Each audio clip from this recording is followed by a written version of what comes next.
Hello, folks, and welcome back to twitch.tv/gameswithnick, where today we are continuing our playthrough of Contradiction.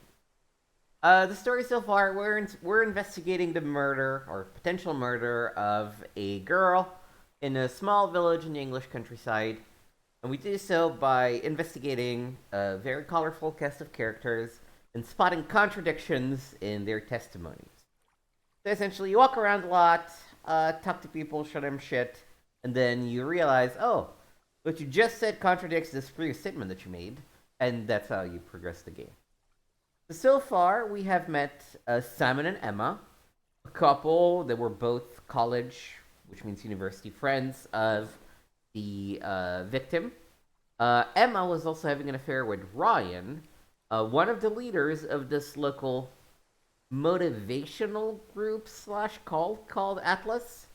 We have met and talked to Ryan already.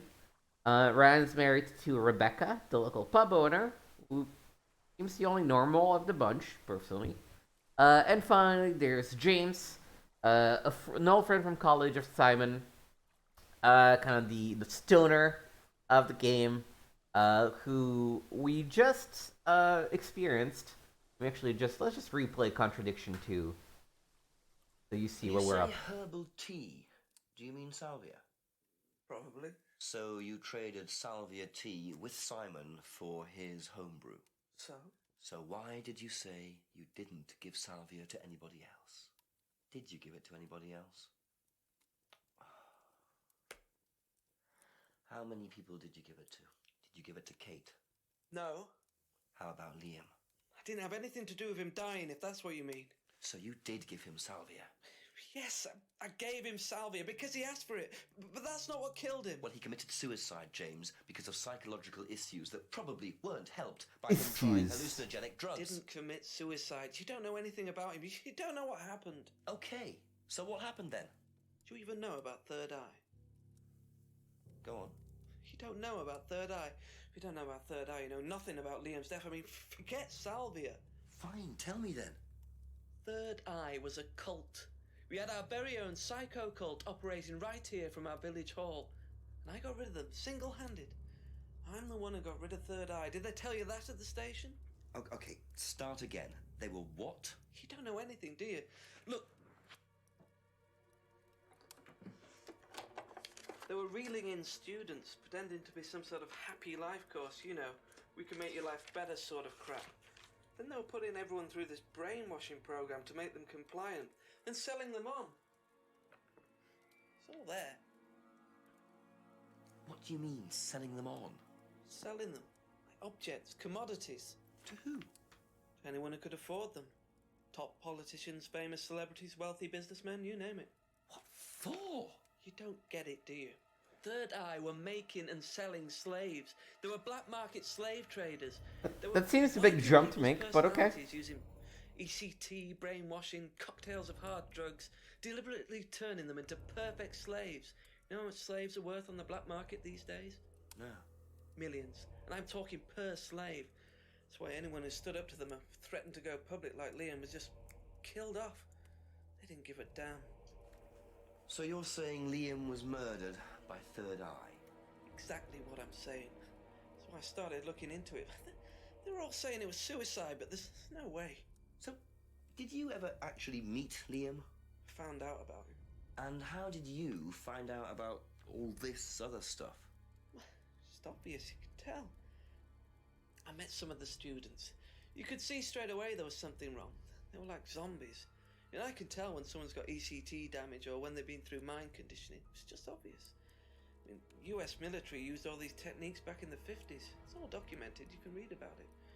They showed all the same signs.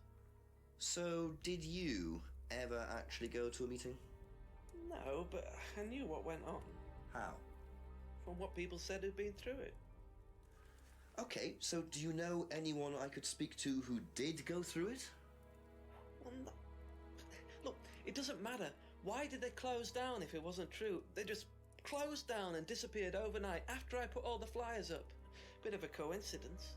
But that was just after Liam died. Yeah? And do you think that had anything to do with it? Maybe, but it was the flyers that forced them to close. Okay. Do you mind if I keep this? Yeah, you investigate it. It'll all come out. Third Eye definitely killed Liam. So that gives you an idea of who James really is. Let's hit resume. It's currently 7 p.m. We just got our third eye flyer. I'm not sure what it says.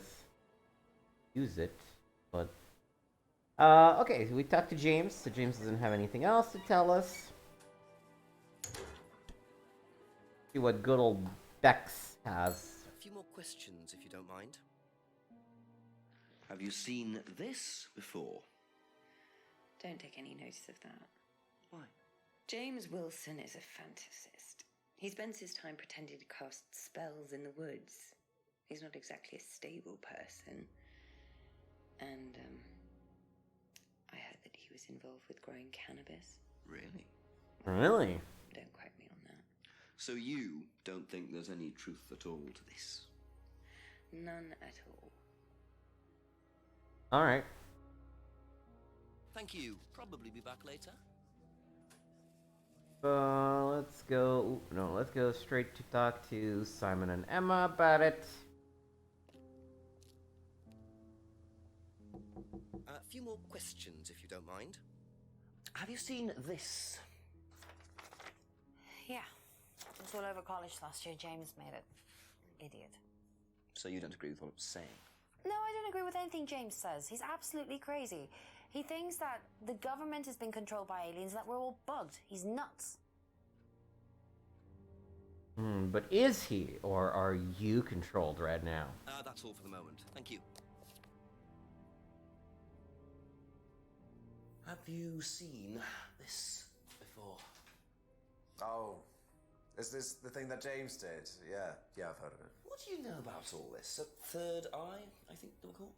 I don't really know anything about it. I mean, I've heard about Liam's death, but all I know about Three Eyes or whatever is on this flyer. So you hadn't heard about Third Eye? No, sorry. Ever heard of Salvia Divinorum? Salvia Divinorum? Magic Mint, same thing. Oh, yeah, you mean the drug? Yeah, I've heard of that. Yeah, ever tried it? Well, once or twice, yeah. But it's not really my sort of thing. It messes with your brain. I've never tried any other drugs either. Well, nothing like that. Nothing hallucinogenic.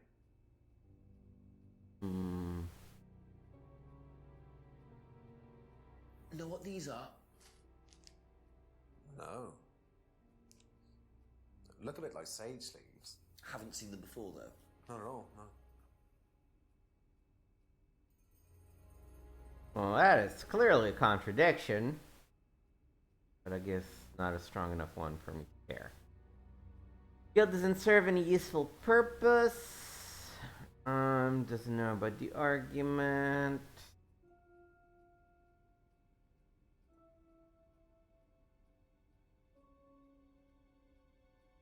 This is the symbol that's on the flyer.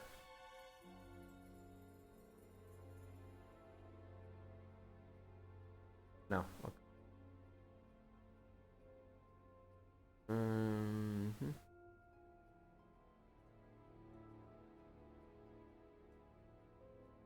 A little bit only to James.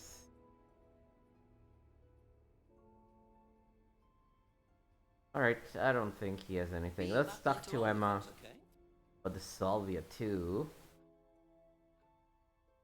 Ever heard of Salvia Divinorum? Yeah, I've heard of it. It's a drug, isn't it? Yeah. Hallucinogenic drug. Tried it. His face. No, I've never taken any illegal substances. You know what these are, by any chance? No. Sorry. I don't know anything about plants or things like that, but you should ask Rebecca. She used to live on a farm. She'd know. Alright. Okay, that's it for now. Thank you.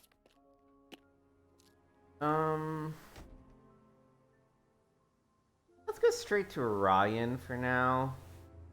And if need be, we can take another walk around the woods if we're kind of stuck.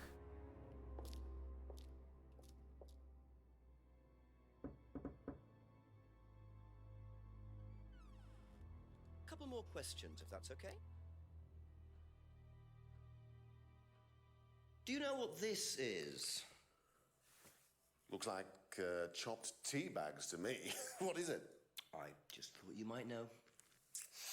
I don't know anything about plants, Inspector. What you should do is ask Rebecca. She knows far more about these things than I do.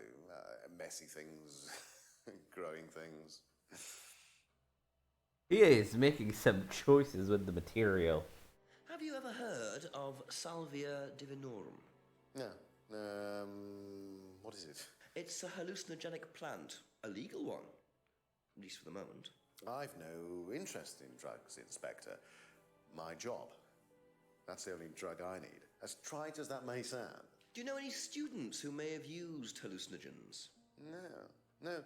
My students aren't interested in that kind of thing. Besides, no one is allowed drugs or alcohol onto the site. I don't think anyone has ever brought drugs to Atlas. Do you have any medicines on site at all?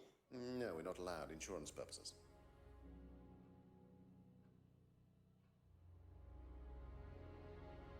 Alright. What do you know about this? Not much. So you've never seen this before? You don't know anything about Third Eye? Well, I don't remember seeing it now. You don't recognize any of the symbols on it? Oh, sorry.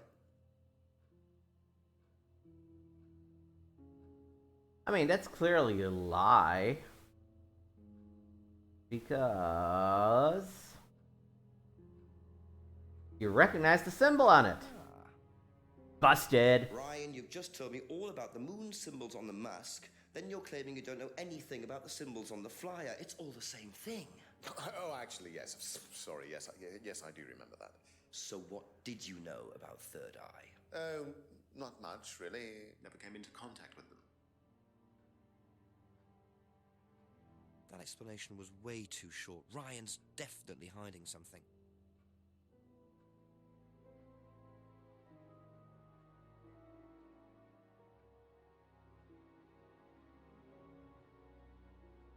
So he invented the phrase in Village Hall,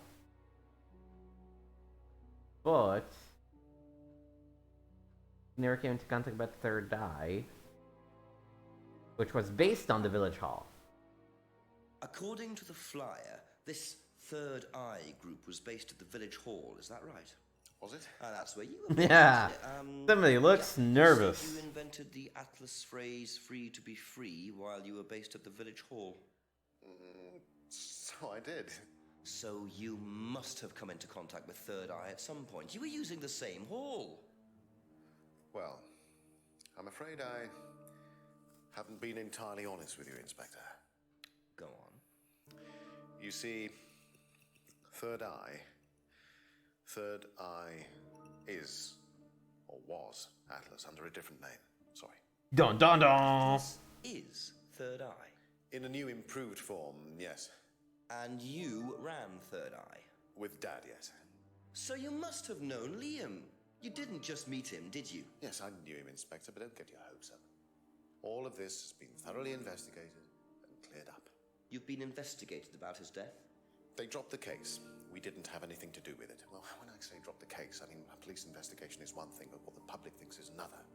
They threatened to go public, and then James bloody Wilson started distributing his flyers, and that was it. No choice. There was an end to it. You had to change the name. We'd already paid the family an out-of-court settlement. I thought that was an end to it. But then James and his cronies, they wouldn't leave it alone. So we had to close down, buy a new place, rebrand. So eventually, we reopened here. As Atlas. As Atlas. And it worked. Up till now, yes. So you knew James Wilson too? We knew James, but he didn't know us as such. Oh, he was very quick to shoot us down, but he didn't do anything like actually coming to the course to see what he was about. So James wouldn't know that you were now running Atlas? Not unless he came to one of our courses. And how much of all that stuff was true? ECT machines, brainwashing? I'm afraid that exists only exclusively in the Oh, mind of that was Mr. speaking. Wilson. Sorry. All we do is make better business people. We challenge their prejudices and presumptions. Why don't you come along and see for yourself? The course starts in 15 minutes. Excuse me, Inspector. Hello. Alright, so we have one death now mysteriously linked to Atlas. All right. All right. See you later. That was that. I have to go back. You can come and meet him if you like. Well, I might come and have a chat. Come with me. Ooh. 8 p.m. Meeting the last main character. To be perfectly honest, Dad's a great businessman, but he lacks imagination. He does, however, believe in the power of the individual, when taught by the right teacher, of course. Ryan, in here. Just coming. This is a beautiful entrance hall.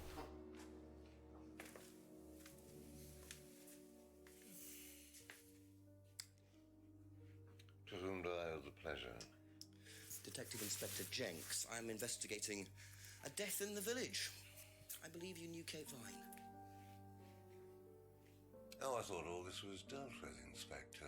You do know that Kate Vine was a gherkin short of a Big Mac. Ooh. Father. You must forgive my son, Inspector. He still can't summon up the courage. You are one slimy bastard, aren't you? So what do you want to know? Well, a few more questions if you don't mind. Oh, but I do mind. I'm a very busy man. Try asking an intelligent question, like, do I mind being quizzed about a once promising student who turned into a useless drunk? Ryan, would you mind leaving us for a while? I'll go back to the centre. I have one or two things to prepare. Call me if you need me, Dad. You may begin, Mr. Holmes, although I'm not going to be able to help you. I don't have much to do with the course nowadays, so I can't give you any hard information. That's as maybe, but we No, need... that's as is. But if you want my opinion, I'd be quite happy to give it to you. So, far away. Okay, thank you. Alright. We're gonna ask this slimy bastard. It's obvious who's pulling the strings in this family, and I wonder what they got up to in their previous guise as Third Eye. 8 o'clock already. How well did you know Kate? Thankfully, this is the last time we're gonna have to ask somebody about every fucking thing. A few times. But the course, that's about all. So when was the last time you saw her? Last Friday. I just popped down to the course and about 7. Did you speak to her then? It's possible. And how did she seem? Was she happy, sad, preoccupied? She was drunk. Alright, she was drunk on Friday. Do you know if Kate had lost this? It's her driving license. How would I know that? You didn't see it lying around anywhere? No. The nice thing about Paul is most of his answers are actually very curt if he doesn't know anything. Did you know anything about Simon Thompson's bike? No. Here's a point.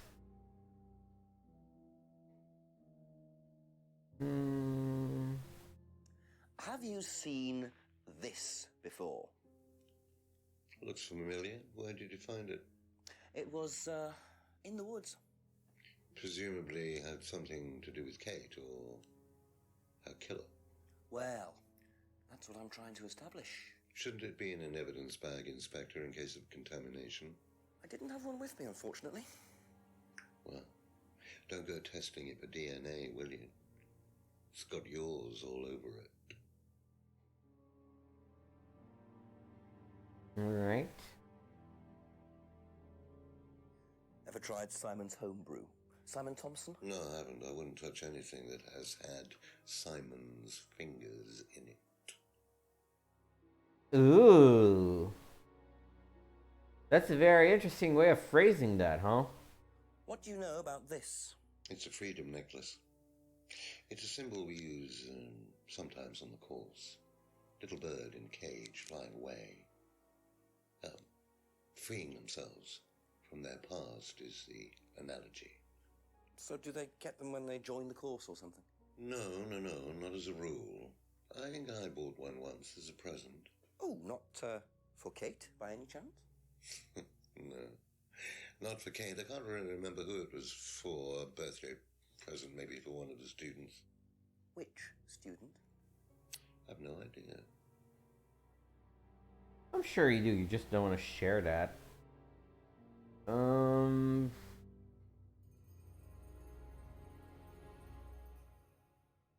I don't think this counts as a contradiction. Salute to What do you know about this? Looks like a no, it's not convincing You don't enough. recognize it. Not particularly. Looks like a monarch mask. What's a monarch mask? Monarch is fancy dress outfitters. Ryan goes there sometimes. All right.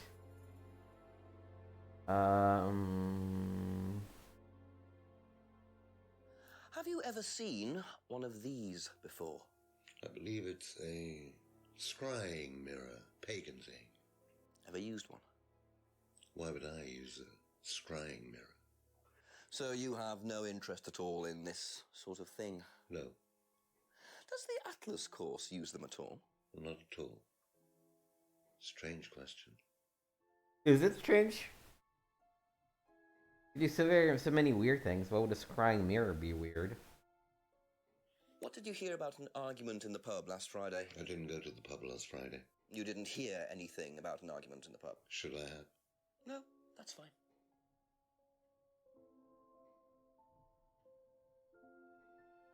Could you tell me a bit about this? Had it designed by an agency. And when was that? Last year. Is that when you started the business?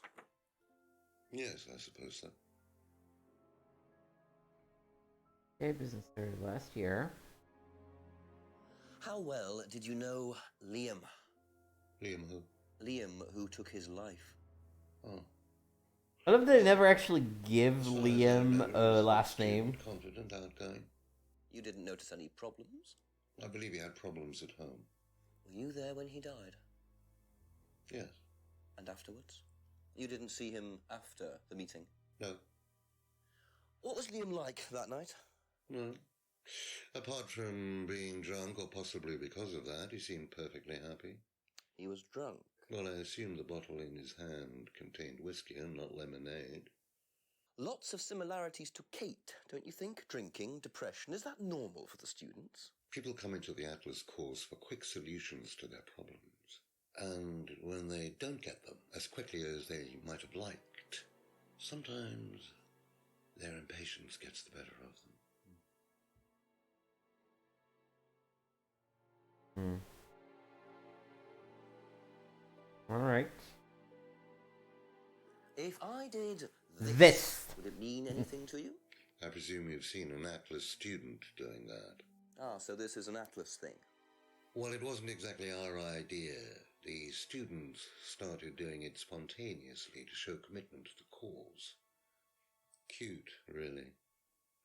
Which student did you see doing that? I'm not sure, but he was carving it into a tree. I told him to stop. Did you really? Why? Defacing public property. That's the most ridiculous thing I've ever heard. What's the punishment for that kind of thing nowadays? Prison sentence? It's usually a fine. All right. What about defiling public liberty? Does that carry a fine too? Oddly enough, the student in question argued a similar point. Is that something you encourage on the Atlas course? We encourage people who put ideas first and moral anachronisms second. The problem with the law, Inspector, is that it's out of date. Well, I suppose that's a matter of opinion. However, you still respect it. Respect it. I abide by it. We all play by the book, Inspector, but that's only because of the threat of possible incarceration.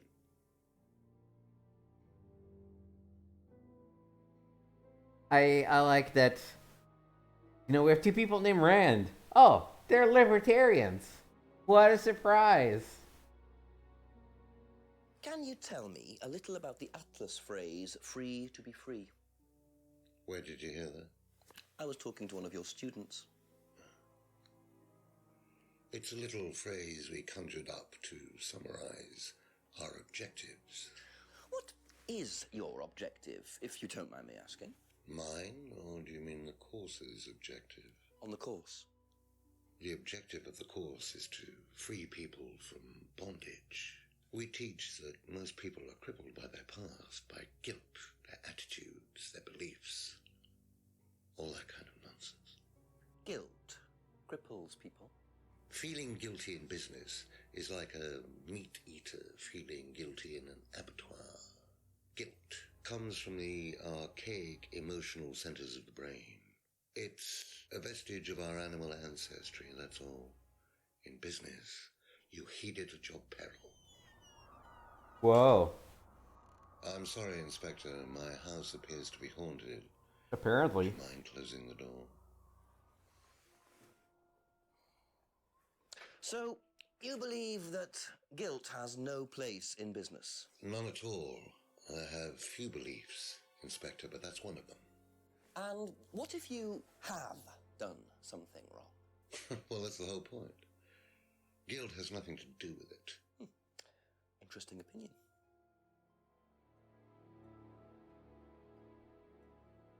Right. Know what Only a this couple is, more do you, items and then we James? can start I've no idea. walking around and Is it poking for Mikey? contradictions. Hey, Rebecca would probably know. I presume you've met Rebecca. Yes, I'm sure she'd enjoy telling you what it is. She's the kind of woman who likes to feel superior. Would probably marry a millionaire and then decide to run her own pub. Yes, why was that? Well, she isn't exactly housewife material. She likes to be in control, like Ryan. Shame, isn't it, that I'm in control of both of them? Damn! Just telling it like it is, huh?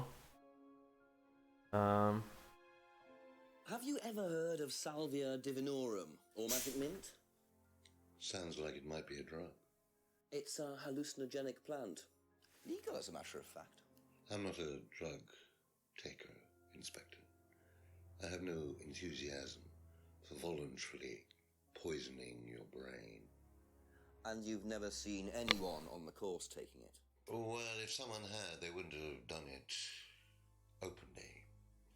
We don't allow drugs or alcohol on our course. We like to tell students that success is the best drug. Whether you buy into that, of course, is another matter.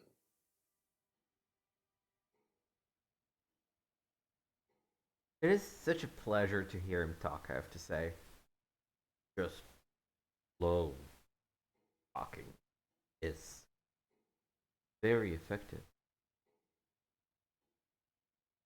What do you know about this? So you've been graced with Goebbels' company already, have you? James, our local minister for propaganda. I suppose Ryan already told you about our actual previous incarnation. He explained, yes. Did he tell you anything scandalous? Not unless you count the suicide. Oh. These things happen.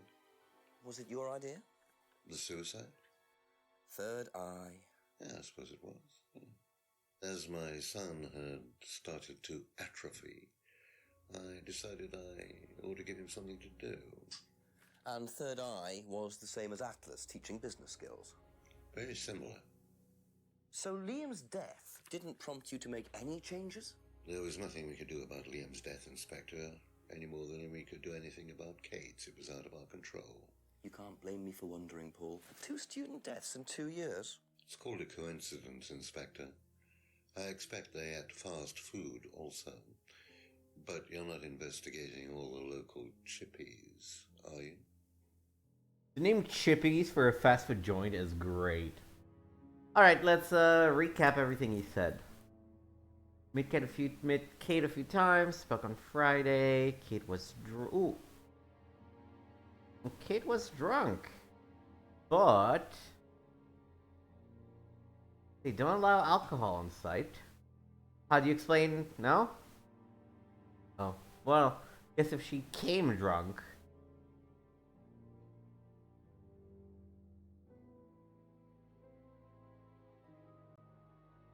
No, but Simon bike.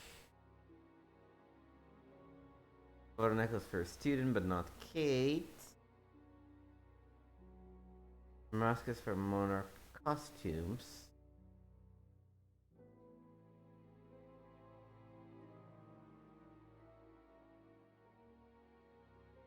Was in the pub, so didn't hear the argument. Poster design last year, business design last year.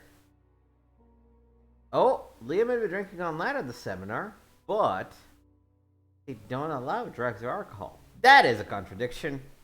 Busted. So if you don't allow drink or drugs onto the site, why did you allow Liam to drink whiskey all night? Well, we did give him various warnings. Did try to stop him, but didn't work. But you let him stay on the course? Yeah, well, we couldn't throw him out. This isn't a primary school, Inspector. We're not the police. We can't enforce these rules. If they pay their fees, they're entitled to stay on the course. And what if they want to take drugs? As long as they do it with discretion, frankly, I don't care if they want to wipe or inject paint stripper all over their faces. Do you store any alcohol at Atlas? No. Is there a kitchen? Why, do you want to go down there and check? Well, obviously you wouldn't mind if what you're saying is true. Of course I wouldn't mind.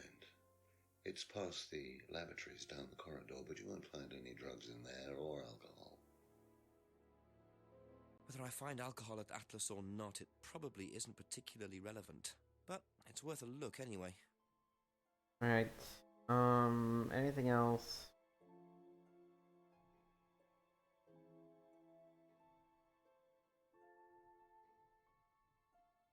Invoice for guilt in business.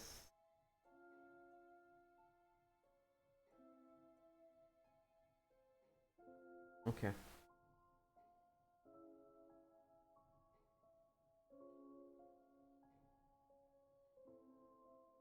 Well, I mean, he knew he had personal problems, and yet he says that his death was unavoidable.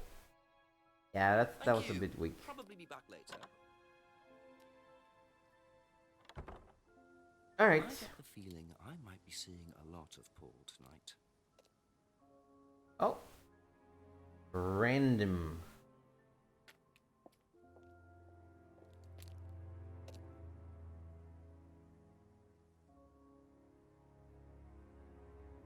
Okay.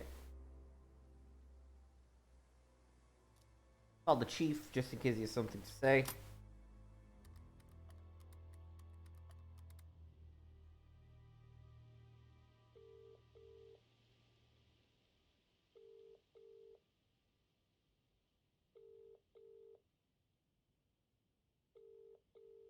Look like it. Let's go. I don't actually know how much extra stuff I have to talk to James about, but because it's a new time frame, we should check everything. Make sure there's no changes, things drop, things like that.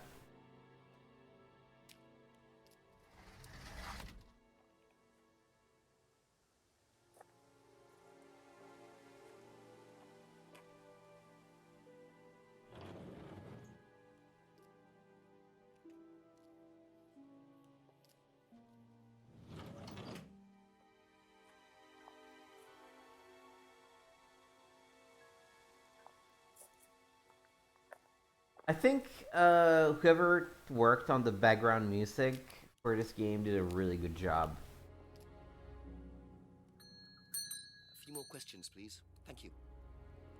Okay, no, I literally don't have anything else to talk to him about, so we need some sort of event, or we need to spot contradiction from someone.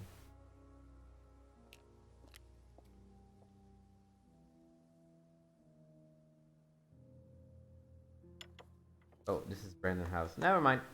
Ask you a couple more things, please. No, I actually don't want to. Sorry. That's all for the moment. Thank you. Clicked the wrong button. It's the poob.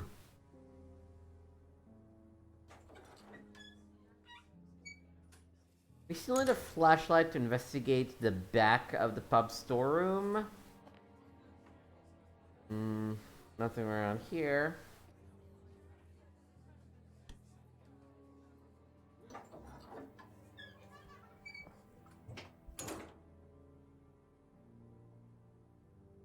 What happens if we go straight?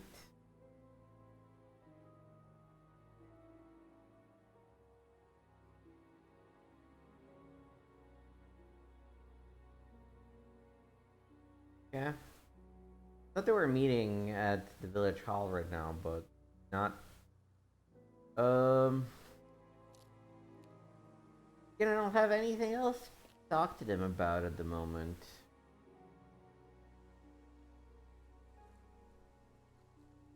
Here.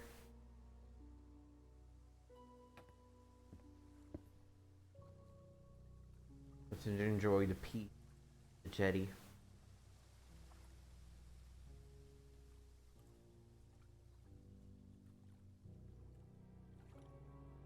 Deep breath.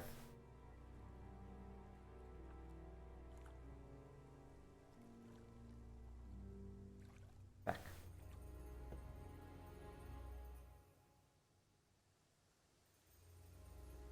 Nope. All right.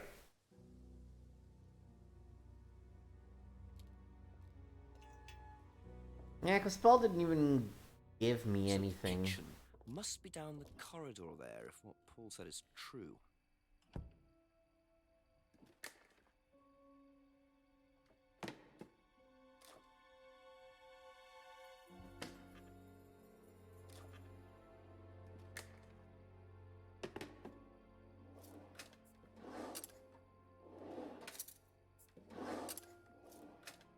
Oh. Interesting. XXX. Well, there's a TV right there with a DVD player. I don't think anyone will mind if I have a quick look at this.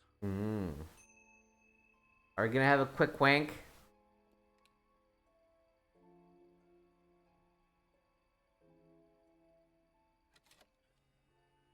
Man, this really tells you when this movie was made. When this game was made. Late aughts is when they were doing like TVs with built-in DVD players.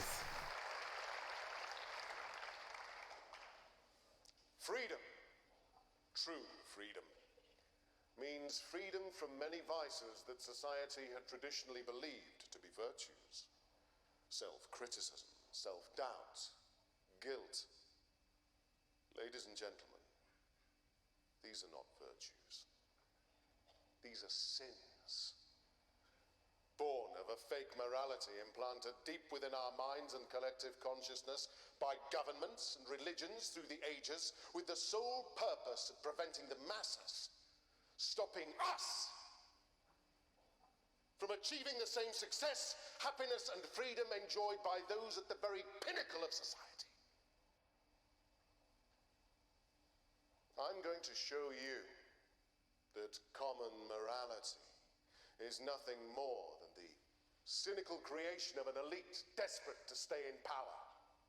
An elite hell-bent on preventing you from reaching your full potential by making you feel guilty for pursuing success. But the good news is that you can take back control. You can become the success you deserve to be. Atlas will give you a unique and powerful advantage. Life in all its technicolor glory can be yours. All that you have to do is to stay, embrace it, enjoy it, and learn to love your ambition. Welcome to Atlas. Woo!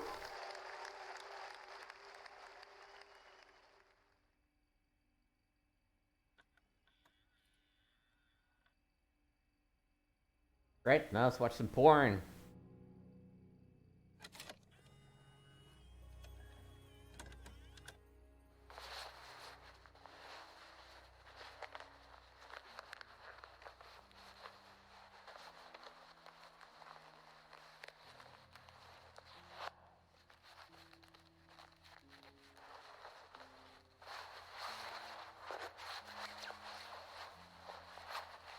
Is this a pickpocketing video?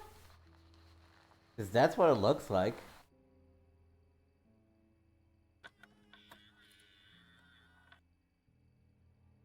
Oh. That was odd. Looked like someone pickpocketing, but why make a video of it? I am as baffled as you are.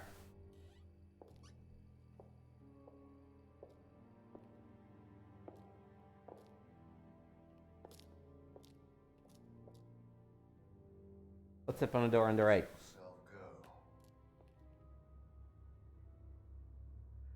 Feel your soul lifting. You know, this doesn't really look like motivational speaking. Like, I'm no expert, but... Break free. Then break free. Excellent, Hannah. Well, Could you come back later, please? what's going on here?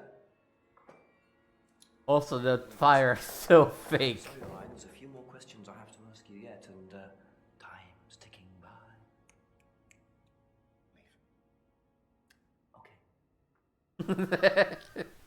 I love how Jenk's facade immediately fell down.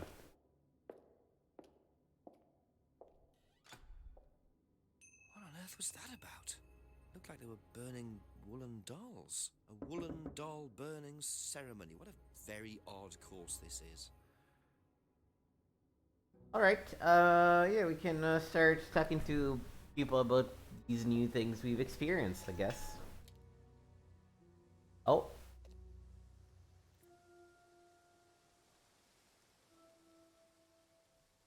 We're actually not gonna go to Simon yet. We are gonna go back to the back of Brandon house.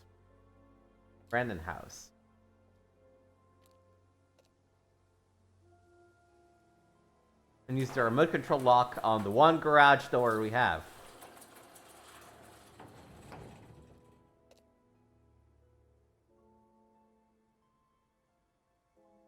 Oh yeah, shredding. So, those are Ryan's guitars. Kept in a garage. Not really the best place to keep them. Alright. I have a bunch of things to talk to people about, so let's keep on. Just a few more questions, if you don't mind. Let's start with the suspicious XXX DVD. Have you seen this before? No. No, sorry. You're not supposed to show the DVD. You're supposed. Oh, no. You're supposed to talk about what's on the DVD, you idiot. Not on the course. It's a ritual thing. It's getting rid of things that you don't need. Throw it into the fire. And that's a good thing? Well, yeah, it helps you getting rid of things you don't need, so you can move on and take control again. So what are the masks for? They're just to help you get into the right frame of mind. Just get you into the zone, you know, help with the trance. A trance? Yeah. It's like self-hypnosis. We do it on the course sometimes. It's just to help you get into the right frame of mind, you know. So you hypnotize yourself? How do you do that? Just stare into a mirror and chant something, you know, just say the same thing over and over again. Or you could just close your eyes and put yourself into a trance. Some people can do that. And that's safe? Well, yeah. Hypnosis doesn't work the way that most people think it does. That is true. You can't just be hypnotized if you don't want to be hypnotized. But you can learn to hypnotize yourself. What did you say it was called? Auto-hypnosis? Self-hypnosis, auto-hypnosis, same thing really. I think Simon was a bit too quick to play down the role of auto-hypnosis on the course. I'll have to ask around about this. What do you know about Ryan's guitar collection? Not a whole lot. I know he brought a guitar to one of the groups once, at the end of one of the stages. That's the only time I've seen him with a guitar. Alright. Be back later on, if that's okay. I'm gonna go talk to your girlfriend and roommate, who is, by the way, cheating on you. Oh, oops. I've told you that. Have you seen this before? No? Don't think so. All right. What do you know about doll burning? Doll burning, I think it was something that they did on the course. Simon mentioned it. Oh, they didn't do that when you were there? No.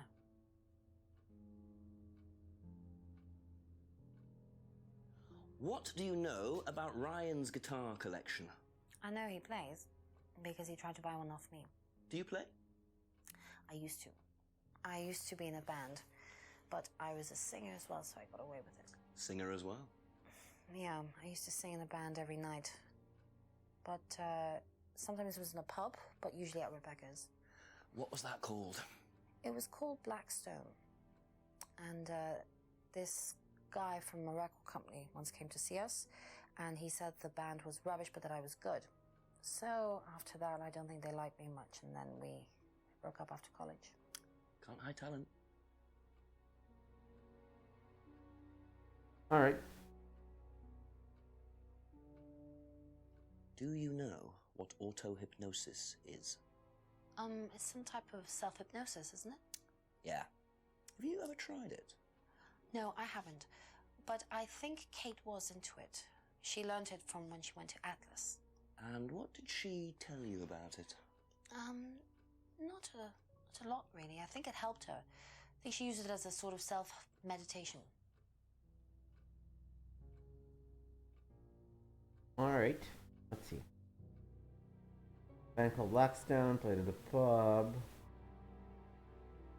The other issue with this game is that after a while, you start having a lot of things.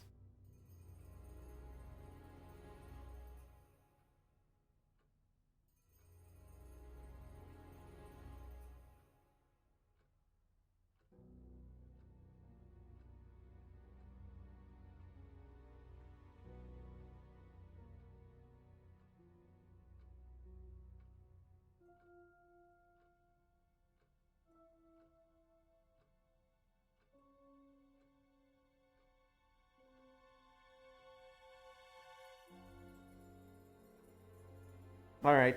Thank you. Probably be back later. Good chat with Bex, I think.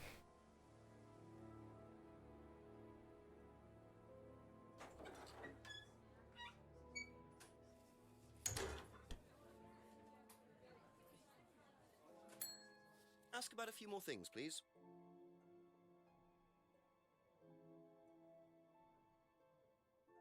Do you know anything about this? No, sorry. Again, Ask Ryan. you have to ask the people. Tell them about what's on the DVD, not just tell them. Do you know anything about this DVD? Only that it's part of the course. I'm not entirely sure what they're for, but I made dozens for him. You made them? Oh, Ryan can't make anything. He's practically dyspraxic.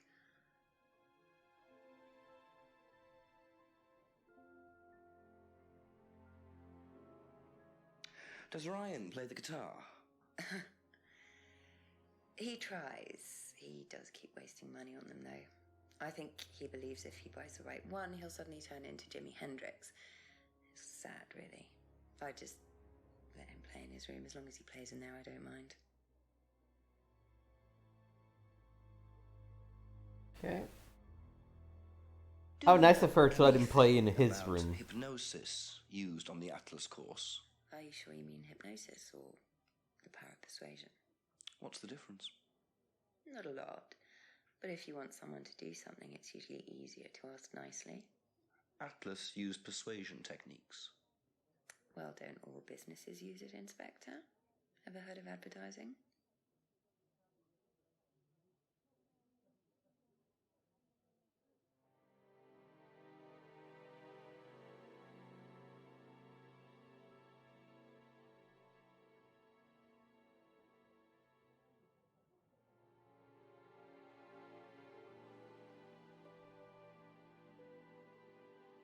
Doesn't take any drugs or medicine.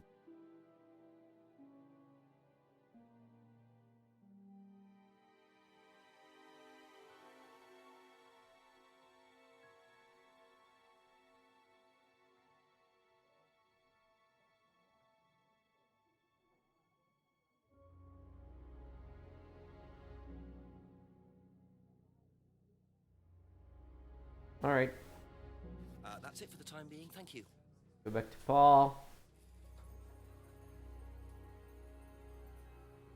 Actually, first let me see if the chief don't take my call. I'm not entirely sure when you can actually talk to the chief and what he says to you. Go on, Jenks, what do you know? Not much really, sir, except I've discovered Ryan plays the guitar. I thought you were going to tell me something useful. Well, I found out Emma was in a band too. What with Rand? No, don't think so. Not sure, actually. Well, why don't you find out and ring me back when you've got something useful to tell me, yeah? Yes, Chief. Sorry, Chief. Bye-bye. Alright.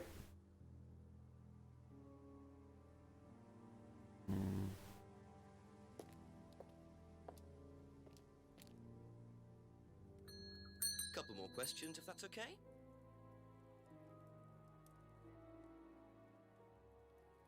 Seen this before? No, what is it?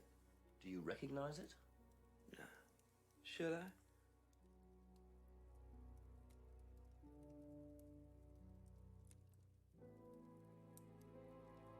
Ever heard of auto-hypnosis, James? Self-hypnosis. Yeah? And what do you know about it? It's another name for scrying. Some people call it auto-hypnosis, I call it scrying. Right. Oh. So you're saying scrying is just self-hypnosis? Scrying? You could scry on anything. I don't use a mirror. I could scry watching the clouds. Maybe the water on a lake in the moonlight. And when you're watching the water, what happens? You go into a trance? You lose yourself in your unconscious. You go deeper and deeper. You swim around. Try not to go too deep. Because if you go too deep, you start drowning. And you get dragged down to the bottom. As long as you stay swimming, come to the surface again. Then you wake up and see the world as it really is. It's like a journey to a place people talk about, but no one's ever seen. You're thinking about Kate, aren't you? What makes you say that? She bought a mirror. Sold her one last year. Was she into using mirrors like that? No idea. But she bought one. Right.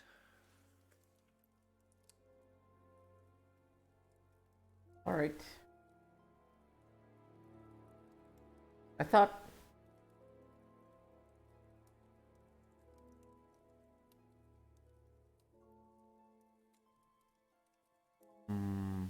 No, I guess it was the salvia.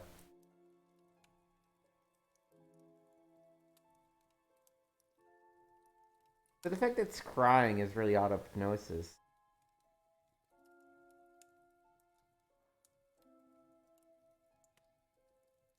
There we go. Is that a contradiction? No. Thank you. Probably be back later.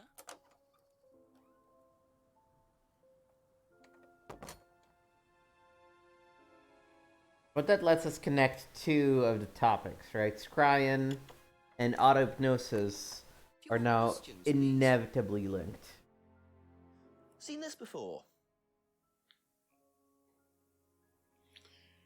The writing looks familiar, but no. Alright. What can you tell me about doll burning at Atlas?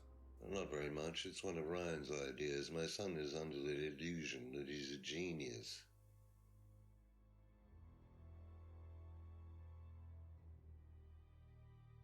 Does Ryan play the guitar? Ryan? Ryan couldn't get a tune out of a radio. He's tone deaf. Okay, so he's never tried to go professional. If he did try, it was never going to happen. Alright. Can you tell me more about the auto-hypnosis techniques used on the course? We don't use hypnosis on the course. Not at all. Not anymore. So, how was it used? Hypnosis is probably the wrong word, Inspector. It's nothing to do with the trances or things like that. It was meant to force... to help students. Did you force them? You can't force anybody into being hypnotized. You have to want to be hypnotized. It's not something out of your control. You can't be hurt or damaged in any way by hypnosis. So you've never put pressure on students to enter into hypnosis? It would be impossible to do so.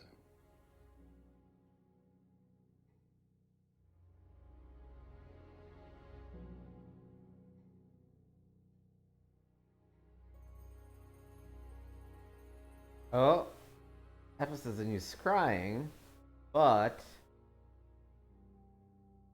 well, I guess it says it isn't used anymore.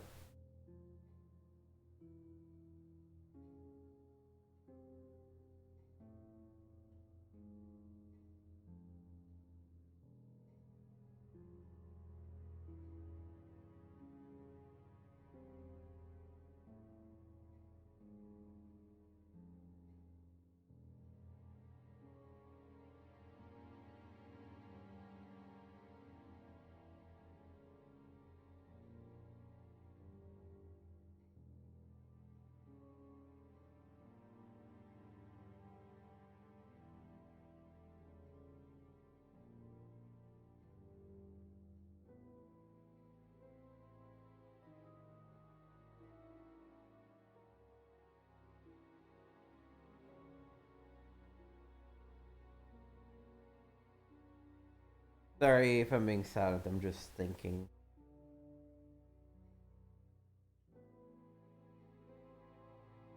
Alright, I don't see anything immediate from Paul. Let me go back to Emma and Simon.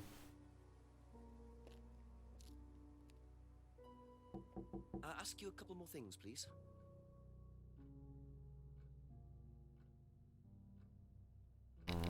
Be back later on, if that's okay.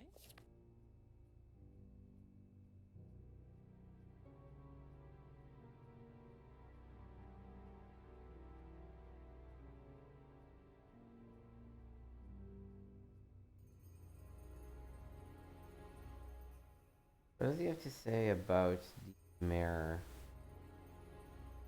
How much?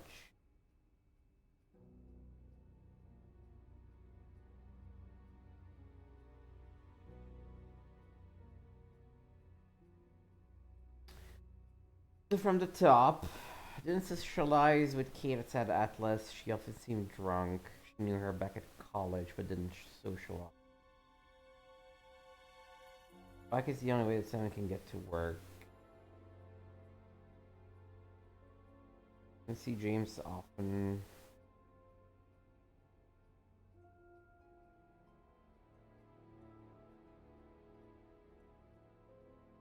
You think the guy right is checking him?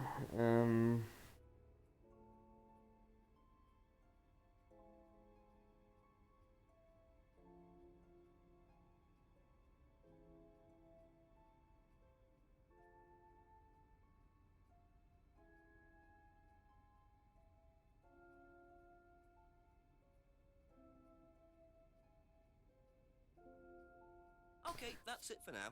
Thank you.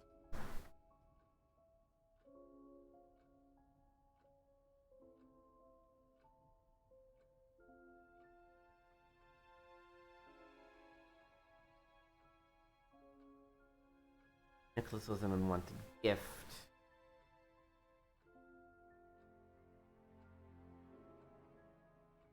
Get about a mirror, said the mirror doesn't work.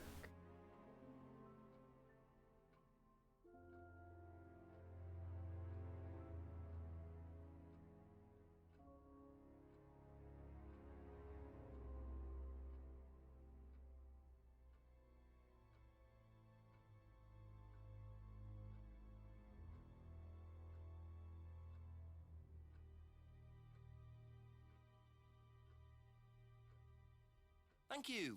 Probably be back later.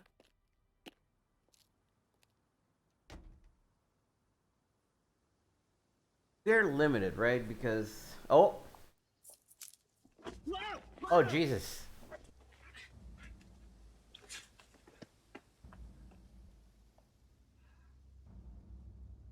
The DVD. That's all they took. It must have been deliberate. Someone clearly wanted that back. Nice and helpful of them to leave a piece of evidence behind, though. Oh. Well, doesn't that say monarch costumes, huh? What's up, Paul? A few more questions, if you Let don't me talk mind. about the Have you mugging that seen just happened. this before? No, I don't think so. You don't recognize the shop? No. Is there someone else who works at Atlas? Someone who may have been there tonight? No. There's a cleaner. Comes at strange times, but then he's a strange boy. Work experience. As a cleaner? Well, we did try him in accounts, but didn't work out. Was that a joke? You know exactly where this bag is from. You told me all about it, man. Come on. You think I'm stupid? Where's the... Come on. Aha. Come on. Make it hard on me, man. Do you visit Monarch Costumes a lot? No. I used to go in there occasionally. Why? But you do know the shop. Yes, of course I do. You see, Paul, I thought you said you didn't know where this bag was from. Well, maybe I do. What does that even mean? Put over my head, Paul, by a mugger. Would you like to tell me something? Are you suggesting that I had something to do with your mugging? Did you? You really ask the most ridiculous questions. Of course I didn't. So why did you lie about the shop? Well, I didn't have anything to do with your mugging, Inspector, but I might know somebody who did. Go on. Did Ryan mention Jason to you, the cleaner? Unfortunately, Ryan at some point told Jason that the DVD mustn't be removed from the site. So, when he saw you take it, he simply thought that he was doing us a favor by getting it back. He isn't exactly what you'd call one of Darwin's best examples. So what's on the DVD that's so special?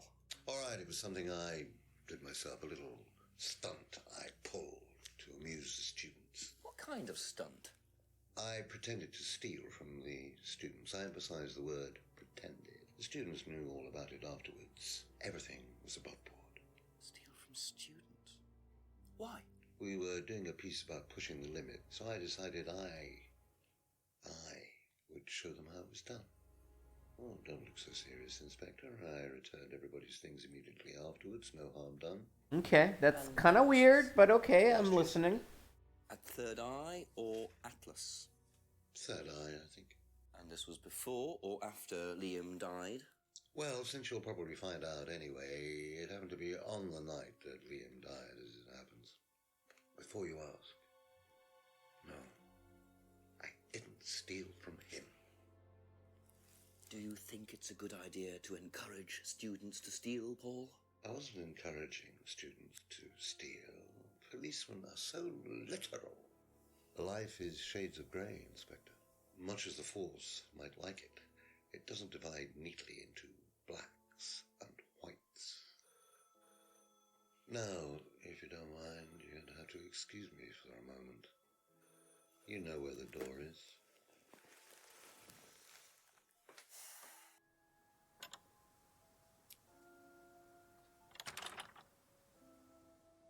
All right. See, he was quick enough to claim he didn't steal from Liam. What kind of stunt was that anyway?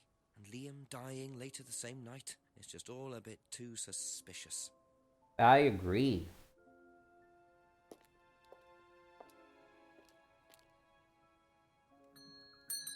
A few more questions, if you don't Probably mind. don't know anything. Yep. Thank you. Probably be back later. Figured as much, but still had to check. Up to Bex.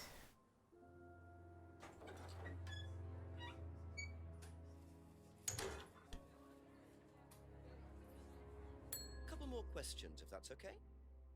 Hmm. Did you know about Paul's money stealing at Atlas? Are you talking about a particular incident or just in general? It's something he did. No, just talk to me in general about him stealing money from people. What did he do exactly? Oh, well, he pretended to steal from the students. That doesn't ring a bell. Paul's stunts usually involve throwing fancy dress parties with scantily clad girls or women dressed as nurses. That's his usual. Oh. When was the last party he... I knew he was a sleazy jerk. Sometime in the summer. I didn't stay long. Okay. Have you seen this before anywhere? Well, I know the shop. Costume shop just outside the village. Ever used it? Not personally, but I think Ryan might have.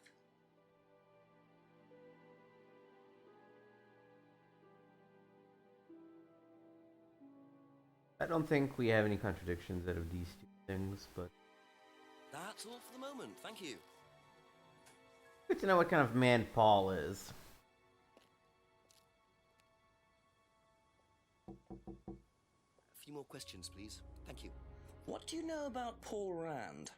Paul the Slime. You've obviously met him then. Yes, I have. What do you know about him committing a fake theft during one of the courses? What about him going through people's bags? Yeah, he tried that thing on me as well, weirdo. So you were at Third Eye? Yes.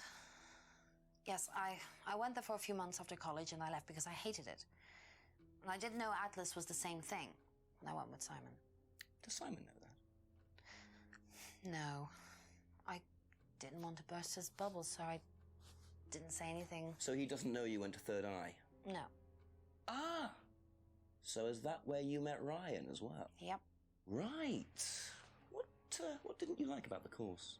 Well, it was stupid. They just made you do things to other people and be abusive just to prove that you could, and I absolutely hated it. What sort of things? Oh, just stupid things. Nasty things to prove that you could do it. It was about not feeling guilty. And it was horrible. That's why I left. And is Simon doing all of this stuff now? No. I think they had to stop because it was just getting ridiculous. I think somebody got arrested or something. Very interesting. Alright, let's see.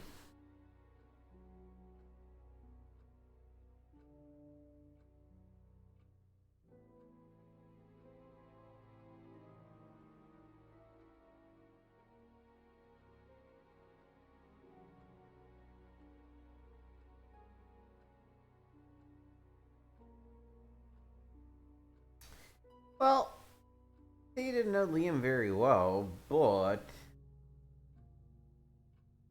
you were at Third Eye when Paul pulled the stunt, which was on the day when Liam.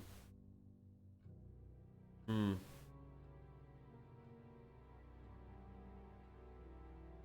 you know the shop? Have you used it? No, but I know where it is. Be back later on, if that's okay. Seen this? You know the shop?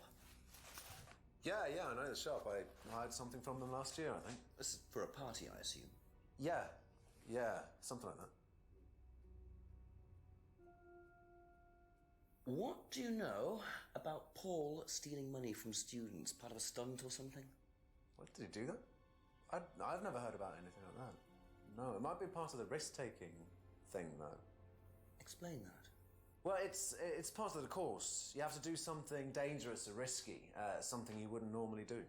Something dangerous? Well, not dangerous, just risky. Like saying something you wouldn't normally say to someone, or doing something unusual. Like stealing from other students? Well, we didn't do anything like that, but you have to tell everyone at the end of the course anyway. And you're not allowed to do anything that would hurt or offend anyone, or you're not allowed to do anything really bad. It's all pretend, really. It seems a bit odd for a business course. It works,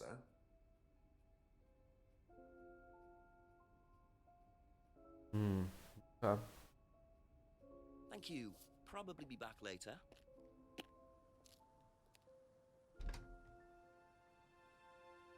Let's go see if now that Paul is unavailable, Ryan is done with the weird jam sesh he was hosting.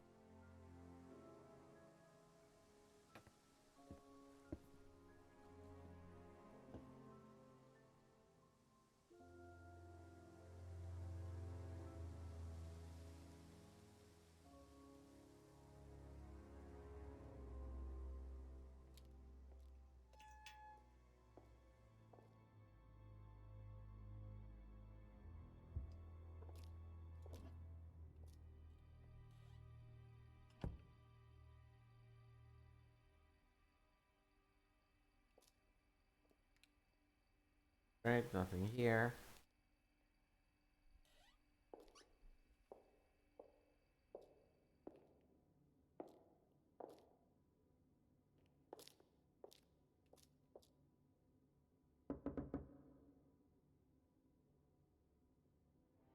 Hmm. He is still unavailable?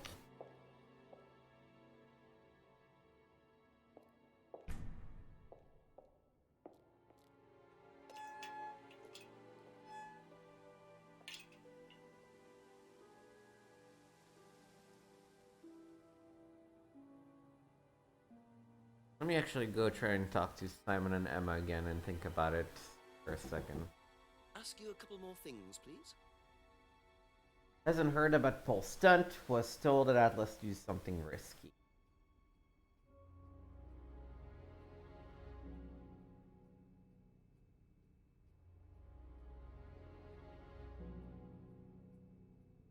No, I think it's Emma.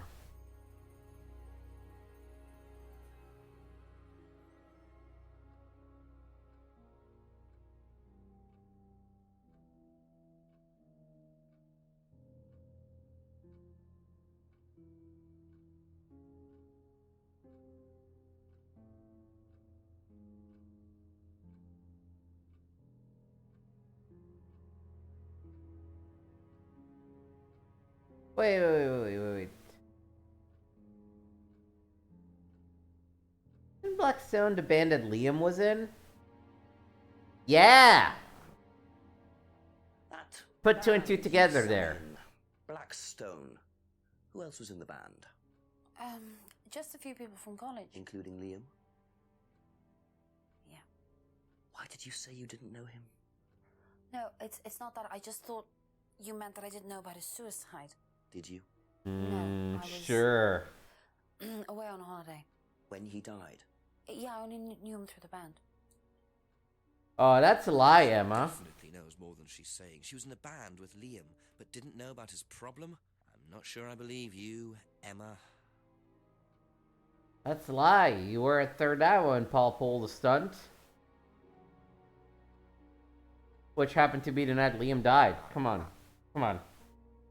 So, you witnessed Paul's money-stealing stunt, is that right? Yes. But you weren't there when Liam died. No. Don't quite understand that, you see, because Paul pulled the stunt on the same night. Liam died later that evening. I must have got mixed up. So you don't know anything about Liam's death, even though you were there on that night? No. Emma. I think you better explain, don't you? Well, it was the stupid course, wasn't it? Go on. Well, we were all told to do stupid things, and then that thieving thing happened, and so... Take a breath, Emma. Liam killed himself because of me. Why?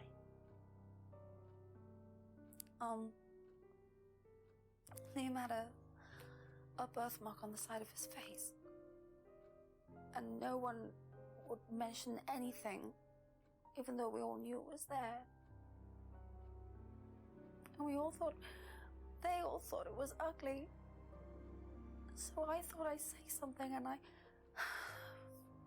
I even asked Paul if it was okay to say it. What did he say? He said he wouldn't mind. Then Liam killed himself. Liam's dead because of me. Whoa, Well, that's Emma, heavy.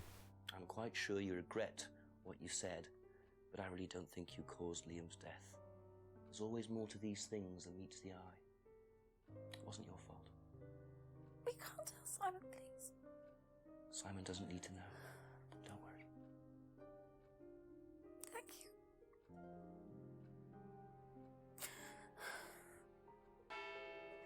That is fucked up. 9 o'clock. Poor Emma. I suppose it's possible that what she said led to Liam's death, but I really doubt it. I blame the Rands before I blame her. So just to summarize.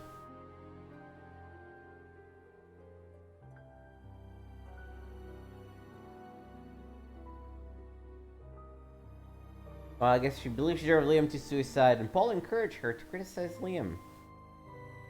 Alright, new hour, so let's, do another quick check of every area before we go talk to people.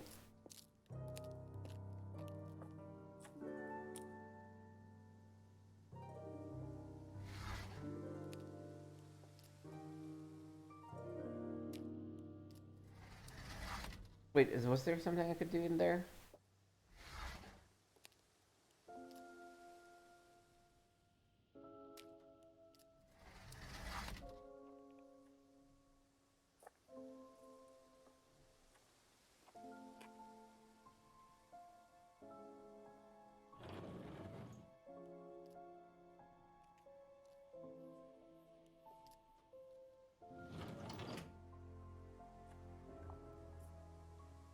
I don't think James has much to say about Emma's guild.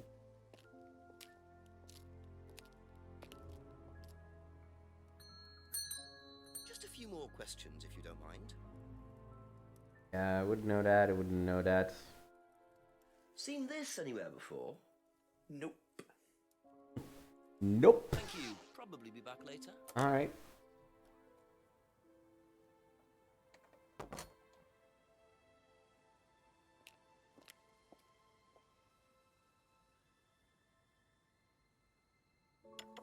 All available for me? Ask about a few more things, please. Looks like it. Do you think Emma's criticism of Liam on that last night led to his suicide? I doubt it helped. Did you Whoa, encourage Emma that to is criticize fucked up to say. I didn't encourage Emma to do anything. I merely told her what we tell every student to do, to express themselves as they want to. It would be out of order to criticize them after that, wouldn't it? However, I didn't expect her to criticize his birthmark, if that's what it was. That's a decision she took herself. So you didn't know her well? No, not at all.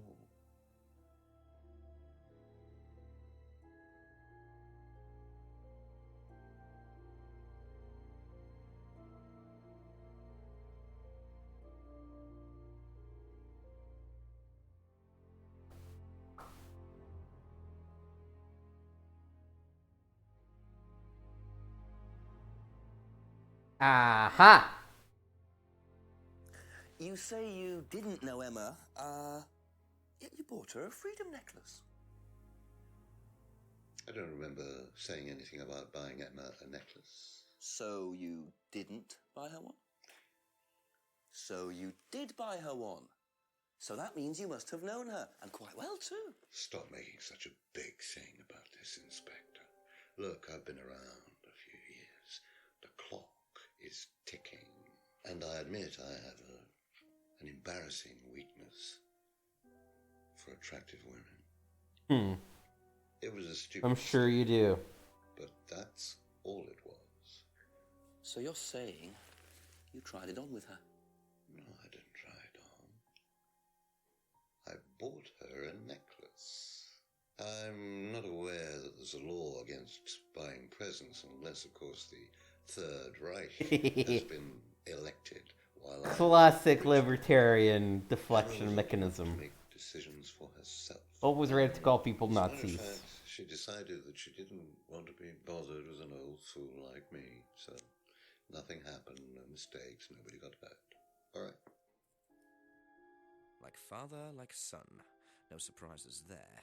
I wonder how many students Paul has tried it on with. Alright.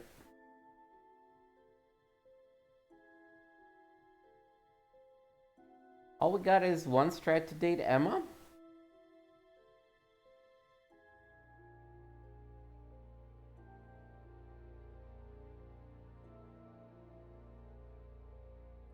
That's all we got out of that?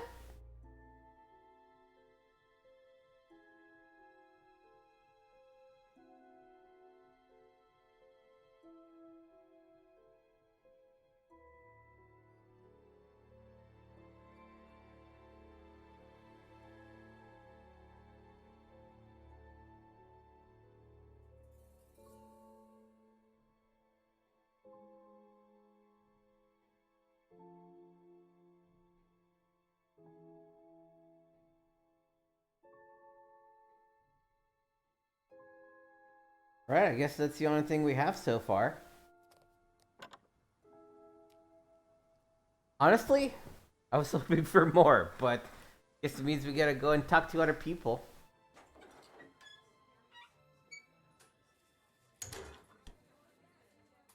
Right, but in the restaurant, past 9 p.m. people should be home, but nah. Okay. What about Bex? Couple more questions, if that's okay. Nope. That's all for the Absolutely moment. nothing. Thank you.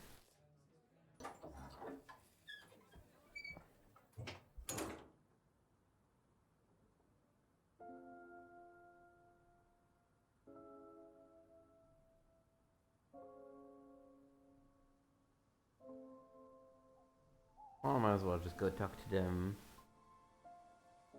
Oh, Any more questions, please? yeah. Alright, someone should know. Be back later on, if that's okay. And Emma just told me, so. Nothing with these two at the moment.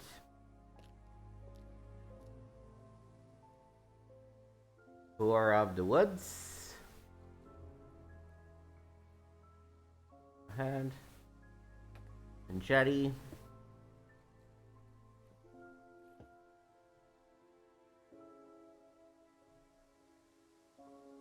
I'm confident we should be able to wrap this up by the end of today.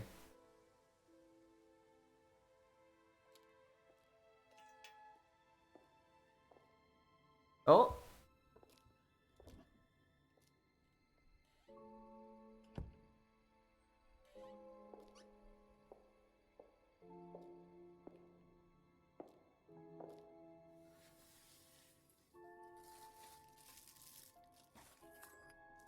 Oh, looks like we got a flashlight. Come in handy. Don't know why I never remember to buy one.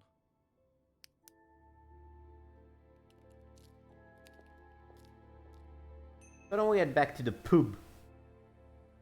And go behind the pub. And into the outbuilding. And we use the torch. What's up back, huh? What are you hiding?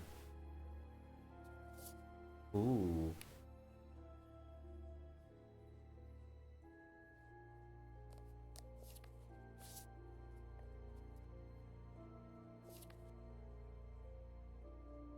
Oh well. And there's the mask symbol again. Looks like someone's been trying to make a point.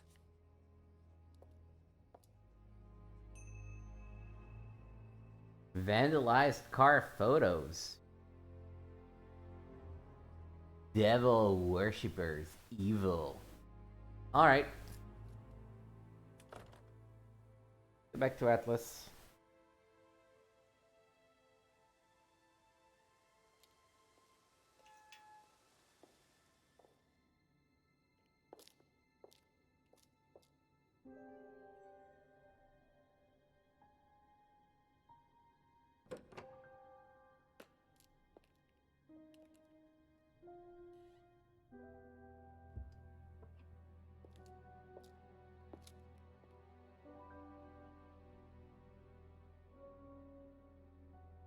Yeah.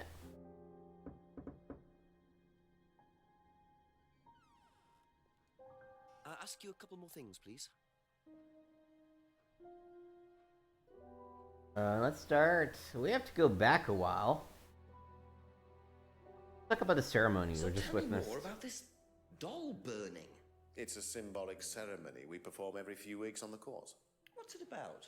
It's about burning your old personality and finding a new one, a better one. So the dolls are... You. They represent you from the past. Each doll has a picture of the student as a child or a teenager. And they burn the doll and symbolically destroy their old personality. It's quite simple but effective, I find. And why did that girl shout? Because it's an emotional thing. She's quite clearly become very attached to her doll. They do spend the first month with them. We tell them to take the doll everywhere with them before they actually go through the doll burning. And you believe that's a good thing? Destroying your past? Of course it's a good thing, Inspector. We're all shackled to our past. Particularly you, by the sound of it. Perhaps we should make a doll of you, Inspector, and burn that. What do you think? No, thank you. You're probably right. I'm not sure it would do any good anyway. All right. Dolls. Guitar.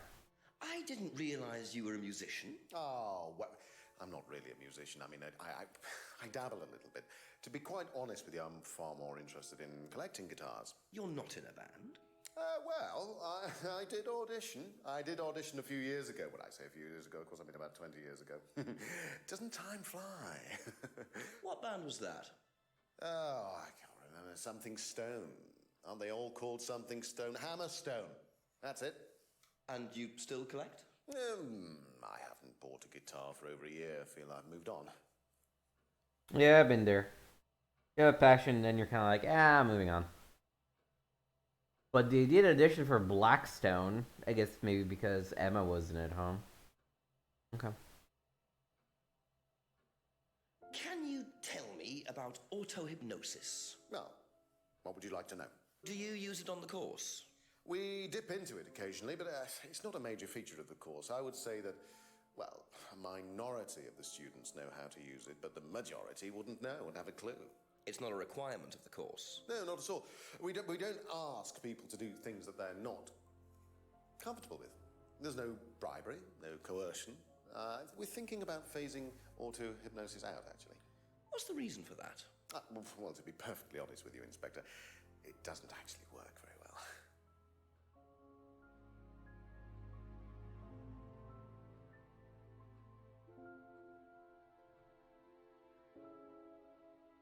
Do you know what this is? Well, I think it's a bag. Is it a bag, Inspector? The show. Its face. Yes, the costume. What's it? It's Yes, a bag. from Was it a bag, Inspector? Well, yes. For the course, at the end of each stage, we have a little party, and we ask students to dress up or try acting out being somebody new, their new selves, as it were. Could you explain a bit more? New selves? One of the main elements of the course is learning how to act, how to be whoever you need to be in any given situation. I think you'll agree, Inspector, that business is about being the right person in the right situation at the right time. What it does, it helps them to detach themselves, become somebody new, pretend, you know that kind of thing. It's surprising what a little bit of cross-dressing can do for you, Inspector. You should try it. Not at this stage.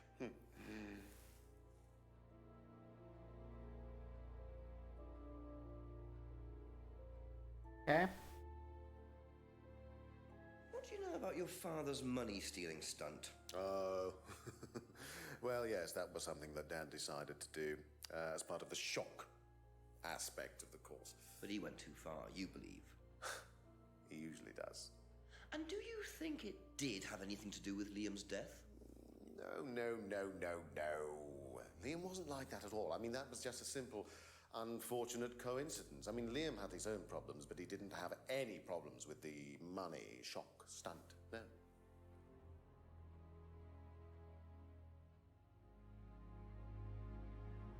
What do you know about Emma Bowman criticising Liam before his suicide? I was there. I witnessed it. Well, I know Emma blamed herself for his death. Did she? Well, she was upset and all of that, but I wouldn't blame her, Inspector. I really don't think she had anything to do with it at all. You don't think? Liam was a very confident person, very outgoing, very strong individual, or so it seemed. I mean, people are free to do what they like. Even something as irreversible as bumping themselves off. Sad though that is, of course. Jesus Christ, man. Still talking about a guy taking his own life.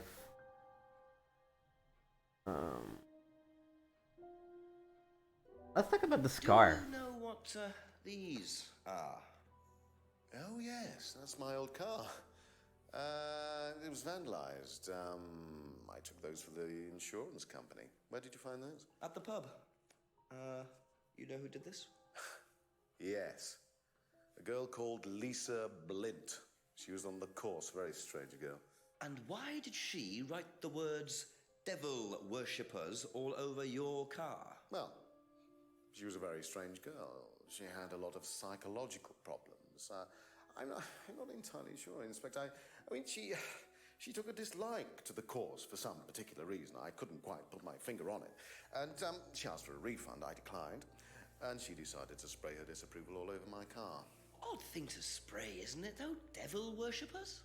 Well, she was a very odd girl, Inspector. Maybe she thought it was a way of getting back at us. I've no idea. Did Rebecca know about it?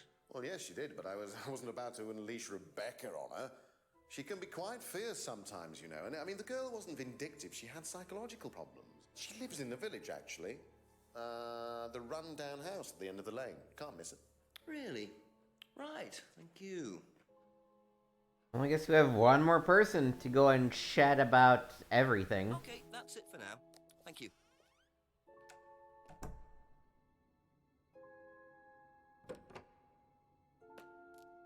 There's nothing here again. Just a clean area. Okay. End of the village. Could that be where Lisa lives? Run-down house at the end of the lane. That's what Ryan said, wasn't it?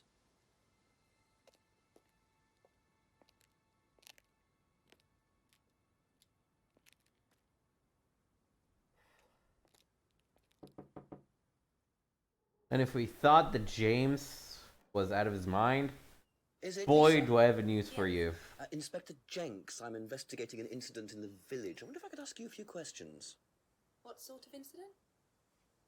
I'd rather come in and discuss it if that's all right with you. I promise I won't take long. Thank you. I'll just go in here, yes? I have to go out in a minute. Oh, look, I can come back later. I might not be here. What did you want to ask? I just wanted to ask you, did you know Kate Vine? No. Right. Well, I heard that you're familiar with Atlas, the life skills training company. What do you want to know about Atlas? Well, I heard you reacted badly to it. Of course I reacted badly. So would anyone. Now, why do you say that? Because they're devil worshippers. Devil worshippers. They're making demons appear. They're tricking everybody. They're getting people to join up, then they're putting demons inside them. Sure. You can see them. See who? Demons. Do you see the Where demons? do you see them? The demons! At Atlas. Any mirror. You can't get rid of them. They stay inside you. So, how did you get rid of them? I didn't. You still see them? Every time I look in the mirror, I just don't look. I put all the lights on. I make sure it's all bright. I put them on when I need to look in the mirror. If I make sure everything is bright, I just see myself without seeing the other person. you know, maybe it's just a sign that you're using a shitty mirror and you can sort of see your secondary reflection. She's like me, but older. It's like her eyes sink in. She's all wrinkled, with a wrinkled mouth. Like she's dying. And then I realize I'm her. I'm not me anymore. I'm her.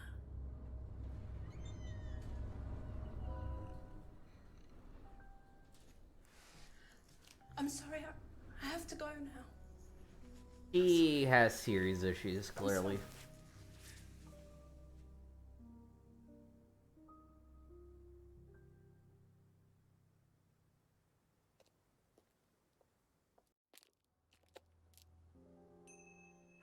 What a very fragile and disturbed person, and utterly convinced that Atlas are worshipping the devil. How are Ryan and Paul going to get out of this one?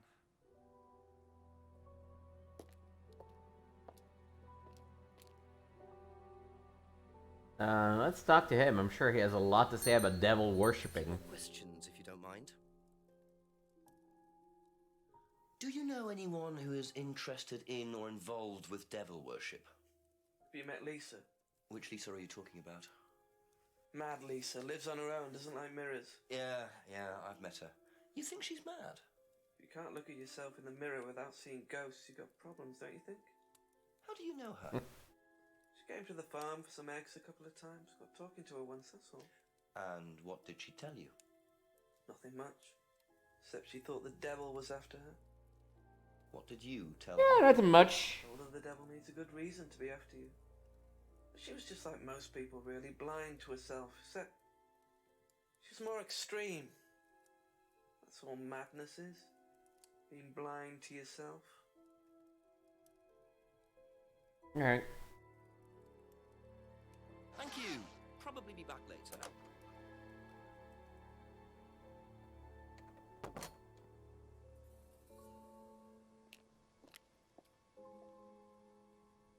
And check with Paul about things.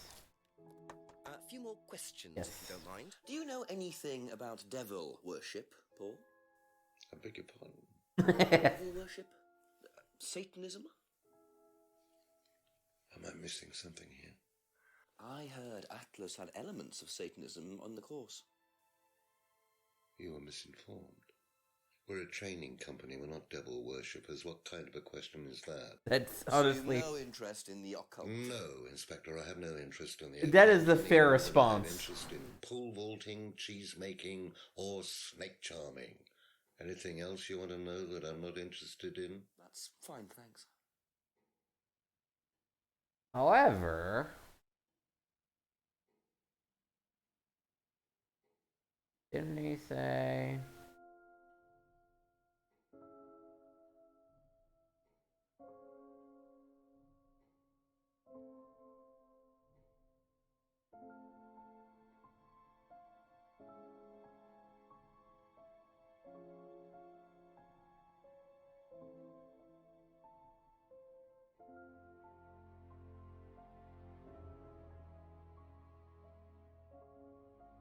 Guessing nothing that he talked about. Oh, I guess I should ask about this. Do you know what these are? Yes, that's Ryan's car. Another toy he managed to ruin.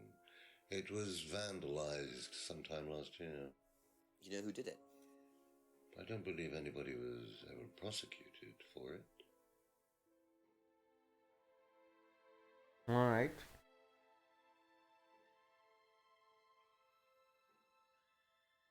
Interesting.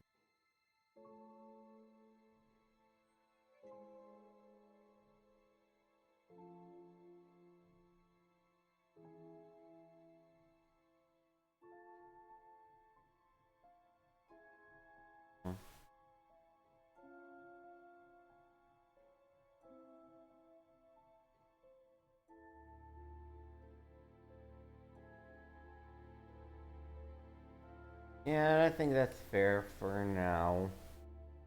Thank you. Probably be back later.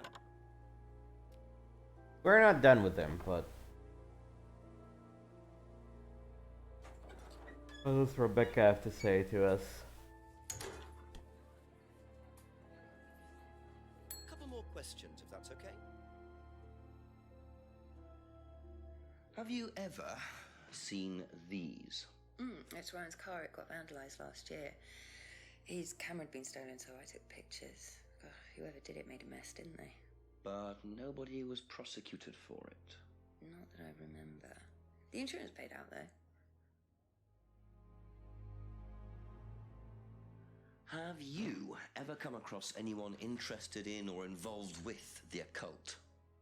As in black magic? No, why? Atlas don't use occult techniques or anything like that? Atlas? Not unless Ryan's got a secret he's not telling me about.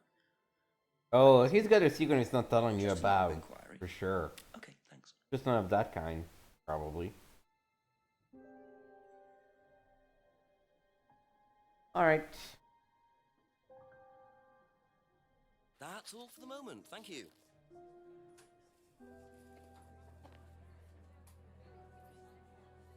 I don't know that either of them has much to say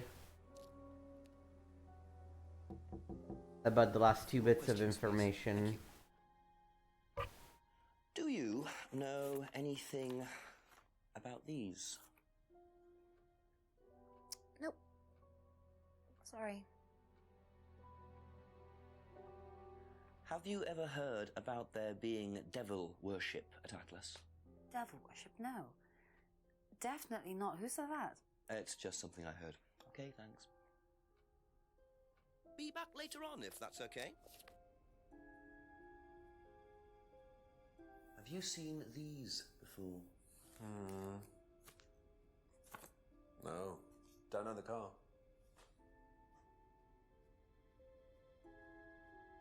What do you know about devil worship? Devil worship? Where? At Atlas. Devil worship at Atlas? No, there's none of that. Alright, good to know. Thank you. Probably be back later.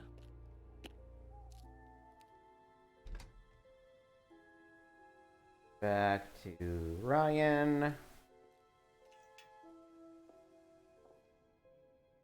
Talk to him about devil worship.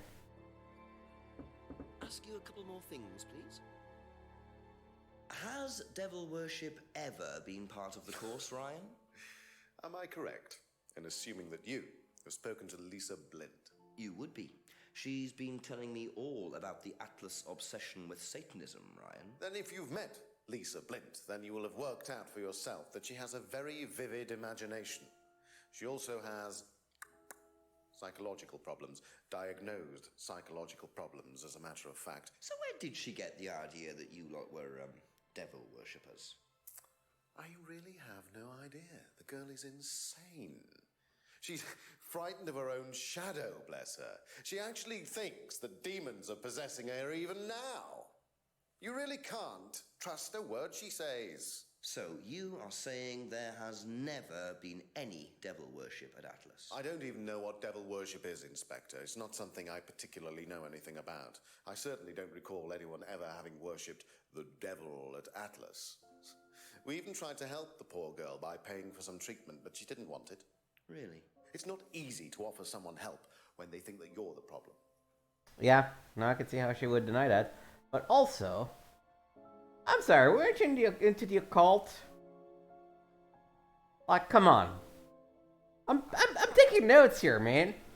So you used to read a lot about voodoo and satanic rituals, but you don't know anything about devil worship?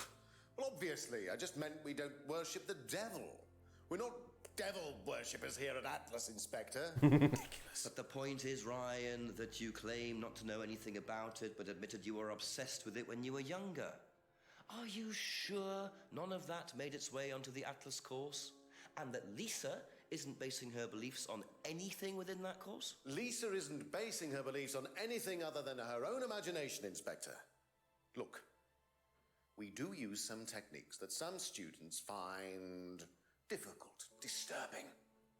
We encourage them to see things differently, that's all. And some people simply aren't up to that. Some people, like Lisa, that's why we introduced the aptitude test. What's the aptitude test? This.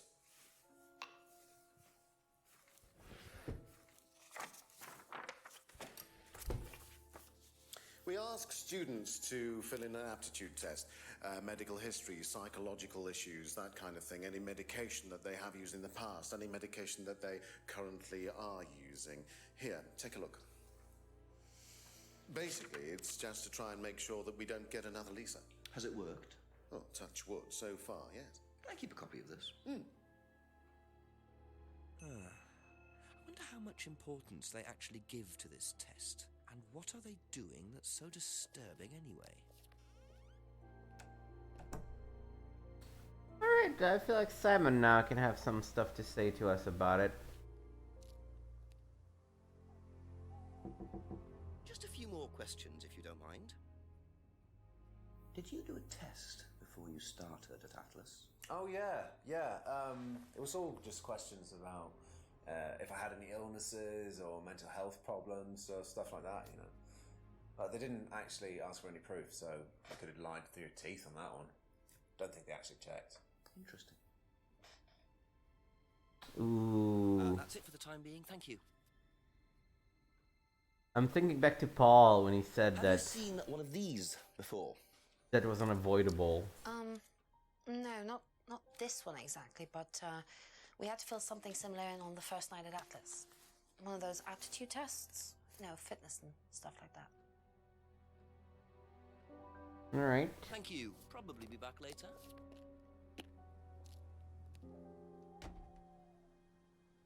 I'm gonna go straight to Paul, because I think Paul knows the most about this. Ask about a few more things, please. Can you tell me a bit about this, please? It's the Atlas aptitude test. What do you want to know? What does it test, exactly? It's a test we introduced to make sure that any students didn't have any major personality problems, skeletons in the cupboard, so to speak. We introduced it because we had a little bit of a problem with one of the students. Lisa. You are well informed. And what do you think it was that disturbed her? I believe that the course proved to be too demanding for her. We discovered that she had one or two psychological problems and she couldn't handle it. And did you change anything else on the course apart from introducing the test? We increased the entrance age to 21. Well, wasn't much, but it's about the only thing we could do. We didn't want another Lisa. We didn't want students turning around and suing us, did we?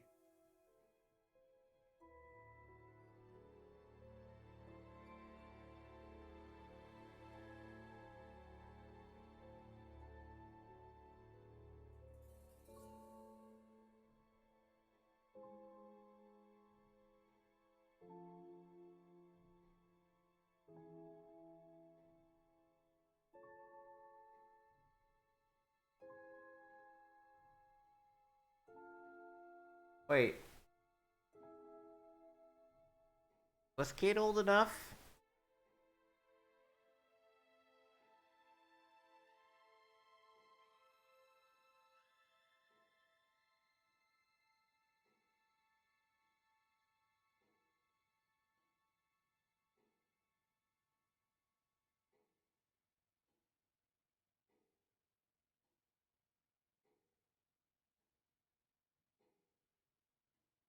Can you limit personal problems?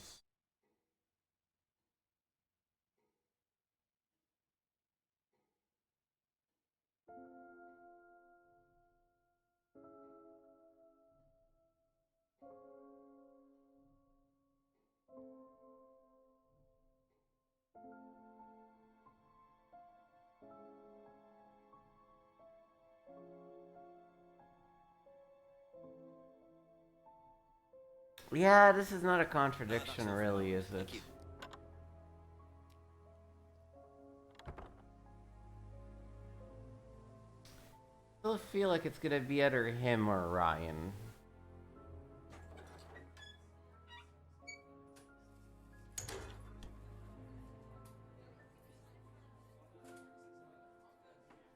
Couple more questions, if that's okay. Do you know anything about this? It's the aptitude test, isn't it, for Atlas? What do you want to know? Do you know why it was introduced? I think they had some trouble with some unsuitable students. I suppose you have to be careful who you work with. Be back later on, if that's okay. I still feel like it can possibly be Ryan because he gave me the test. Let's look at Paul again. Questions, please. Most recommended course technique raised.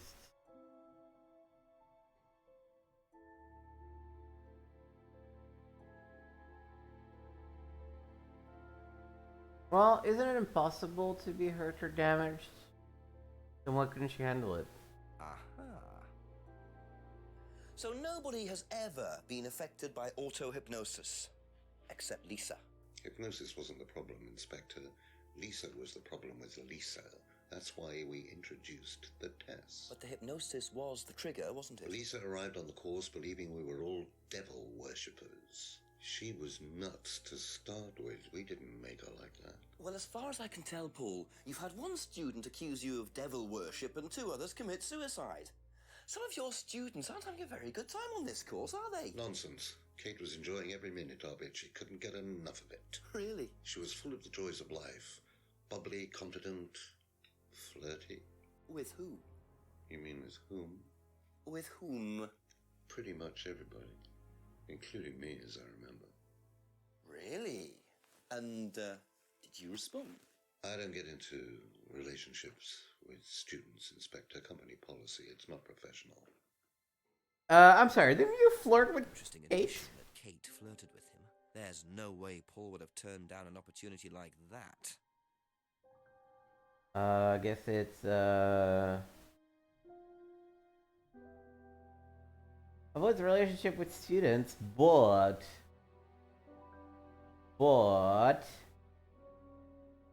you bought a freedom necklace for a student. No. I mean, it's one of these.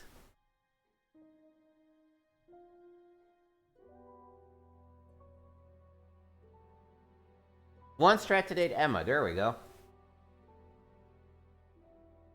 Like, come on. So you avoid relationships with students, except for Emma, who you tried to date. Yeah, you know, there's exceptions to every rule. What about Kate Vine? Did you try to date her or not? Oh, don't be so ridiculous, Inspector. Kate was an exceptionally clever girl. She knew exactly what she wanted, and she knew how to get it. You mean that Kate approached you? It wouldn't surprise me if she was playing everyone in the group. Kate had more enemies than you'd think. She was a very, very manipulative young woman. 10 p.m. 10 o'clock, it's getting late. I'm gonna have to pick up the pace if I'm gonna solve this by midnight. What do we get? Do we get some? No, we didn't get anything? There's gotta be something we can... Oh. I really don't think it's my place, darling. It is your place here. I just don't want to tell tales. Tell him about Simon. You know what happens when you don't do as I say. Ooh. So it's going to be that kind of evening, is it? If you play your cards right. Only if you deal. Problems? Hello, Inspector. Somebody enjoys being dominated.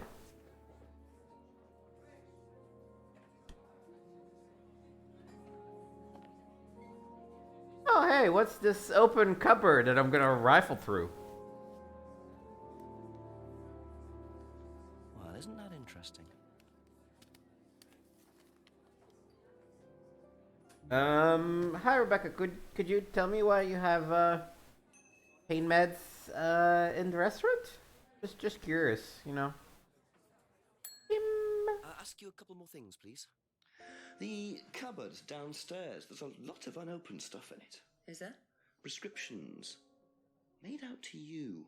Oh, they're just spare painkillers. The chemist always gives us too many. He's a friend of the family. But you don't take drugs. Said you don't take drugs. Or medicines, for that matter. So, you don't take any medicines except for prescription painkillers. Well, they're not actually for me. They're Ryan's. For some reason, the chemist always makes them out to my name. He's an old gentleman. Does Ryan need prescription painkillers? Yes, he's got arthritis. Really? He's young to suffer from that, isn't he? He doesn't have it badly, but he does need medication from time to time. What medicine is it? I couldn't tell you, to be honest. Ryan will know. So Ryan's the one using the prescriptions. I think I might have a word with him, work out exactly what this medicine is. Mm-hmm.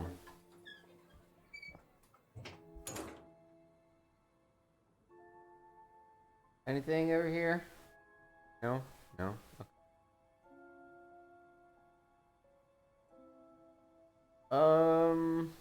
Ooh.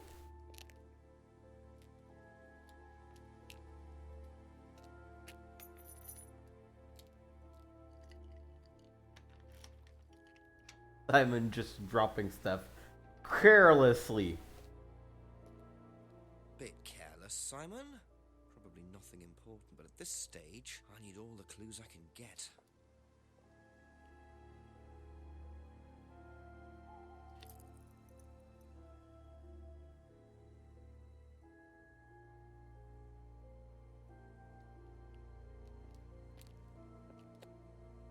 What do we get? We got a dropped keyring, religious one, and a business card. A few more questions, if you don't mind. I think you dropped this outside. Someone you know. Oh, this is just from some IT guy I met. I don't need it. Fair enough. I noticed some numbers on the back. Do you need these? I don't know. What is it? 1905? Oh, yeah, that's just a pin for something. It's okay, I can remember it. So, not an offshore savings account or anything? No, it's not important. Okay, 1905. Is this yours? Yeah. That's from my keys. Where did you find that? Just outside. Right. Oh, it must have come off when Nathan dropped my keys off. He was borrowing my car. That's very trusting. Yeah, I suppose it is. I am a bit too trusting, really. It's a new car as well. Sorry, you have a car? I thought you only had a bike. What is going on, man? Aha. So the bike's the only way you can get to work, yes? Yeah. What's wrong with the car? I can't drive the car yet, can I? I don't have my license. Right. I got a windfall from an insurance payout. Just figured I'd buy something sensible with it straight away instead of wasting the money. What was the insurance Is, payout? is buying a car sensible if you don't have a license? At Atlas? Well, they didn't break in. I think they just walked in and took it. The laptop was in a storeroom, but I think the lock was broken, to be honest. Doesn't sound like they're taking their security very seriously. Actually, got a It lot does not better sound after that. indeed. Think I'll check it anyway. Must All have right. been a very nice laptop to be able to buy a car with the insurance. Or a very cheap car. Might have to have a talk. Did you know about Ryan's arthritis? Ryan? He's got arthritis? Apparently. Oh, I didn't know. I hadn't noticed he had any problems. Okay. Okay, that's it for now. Thank you. Emma might know something more. Did you know about Ryan Round's arthritis? Arthritis? I didn't think Ryan had arthritis. Well, that's interesting. Have you seen this before? Nope. Sorry, never heard of him. Hey. What do you know about this? This is Simon's. I bought this from when we were on holiday. Has he lost it? He dropped it. He can't keep anything.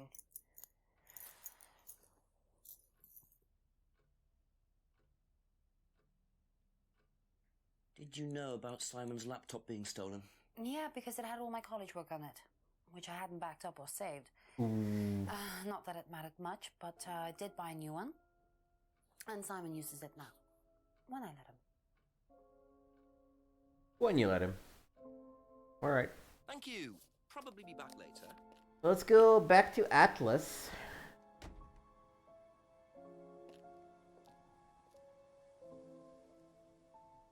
Anything in our woods walk? Nope.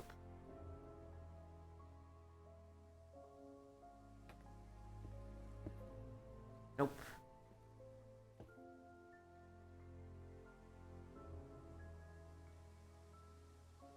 Nope. Alright.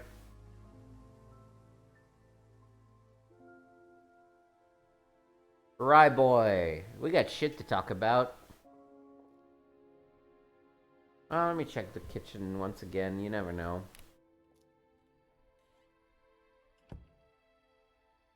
Nothing changed.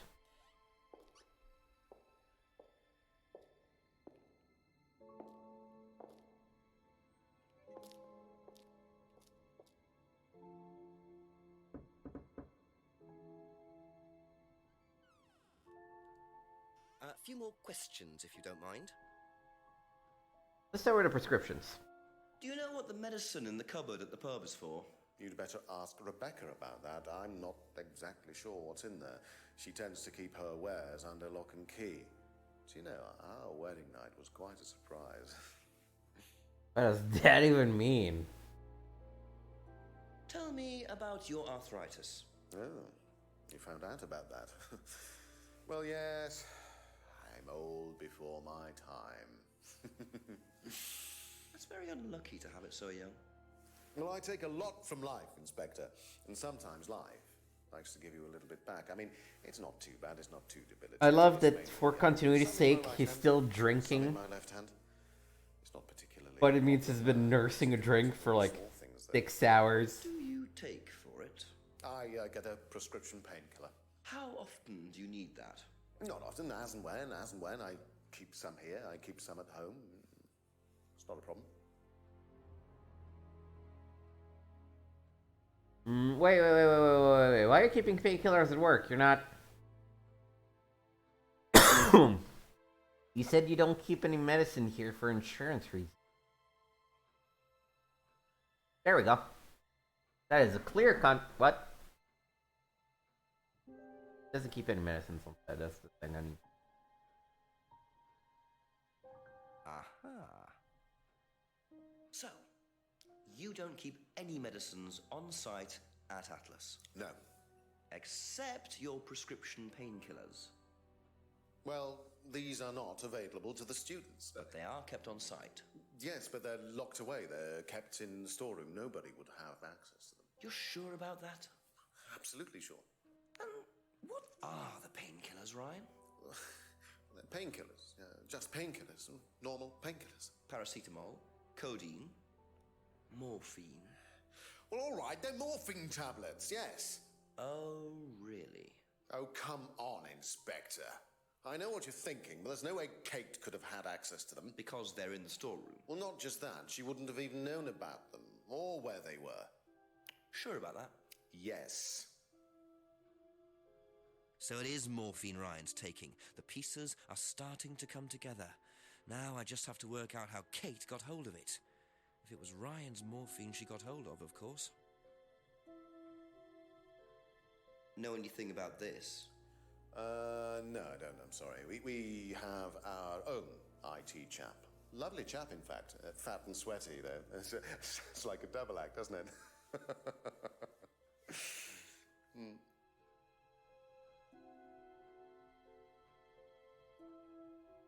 Have you seen this before? No, sorry. Okay. Were you at Atlas when Simon's laptop was stolen? Oh, I believe I was, yes. It was taken from the storeroom in the hallway. Was it ever recovered? No, we didn't catch anyone. We're quite exposed out here. Somebody could just have wandered along the lane, seen into the storeroom. It's not particularly secure. They could have been in and out within minutes.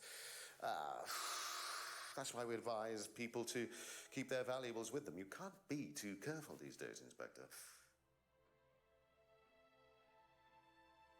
Well, the storeroom isn't particularly secure. Aren't you keeping the morphine in there? Aha. That's a problem. So the storeroom isn't particularly secure, yet you keep your morphine tablets in there. I thought you said no one could get access to the morphine, but they could, quite easily, couldn't they, Ryan? I didn't mean that storeroom. I meant a different storeroom. I keep them in there. Okay. So where was it locked up? It's upstairs. It's got a combination lock on it. Nobody could have access to it except me and Dad. Nobody. I might have a look at that if you don't mind. Let me guess. Is the code for the storeroom 1905? Combination locked room, I see. Well, I might have a look around for that. See how secure and combination locked it really is. Anything on the door on the right? No secret meeting? No people burning shit?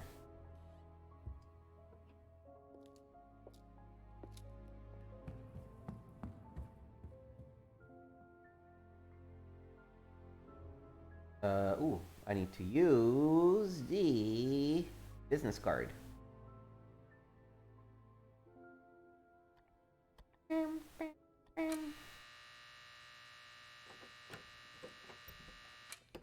This is gonna get trippy. Welcome to the mirror room. This exercise is all about identifying the difference between the image one presents to the world and one's real self, which lies deep in our unconscious. As you move through the network of mirrors, practice seeing yourself as a stranger. The more you separate from your persona, the more aware you will become of your true desires and ambitions. Chant with us. I am free from my image. I am free from my past. I am free from myself. I am free from my image. I am free from my past. I am free from myself. I am free from my image. I am free from my past. I am free from myself. This exercise involves the use of liberation masks. You have now completed Module 1. Module 2 covers boundary testing, threshold testing, and extreme testing. Please read the notes carefully before attempting the module. I'm gonna go ahead and say that sounded very much like auto-hypnosis. You know, I mean, I'm just saying.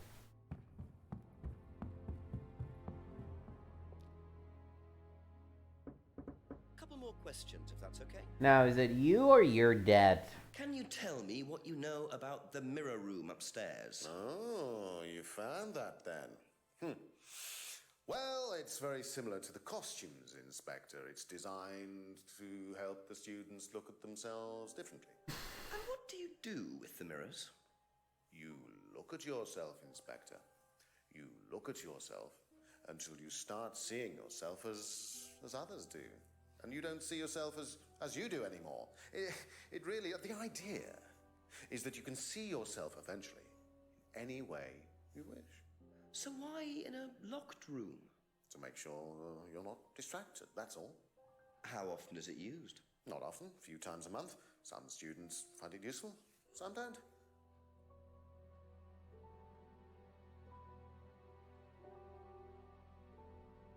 What did he say about?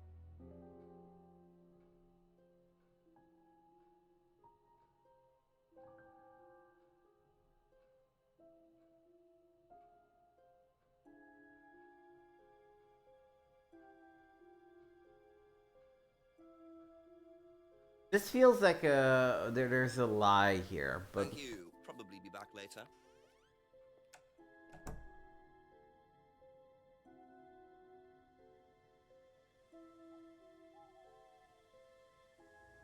let me go check in with Paul, see what he has to say about that. A few more questions, please. Thank you. Can you tell me about the room with the mirrors at Atlas? The one with the combination lock? How did you get in there? I was given the code for the combination. By Ryan? Well, nobody else is allowed to know the code, are they? And not in theory. So how's the room used on the course, then? It's a meditation room where the students can reflect on themselves, literally. And what about the CD? That helps too. It's part of the program. So you send the students into the room, they put the CD on, they stare into the mirrors. And how long does this last for? Until the CD finishes or they fall asleep. What else would you like to know?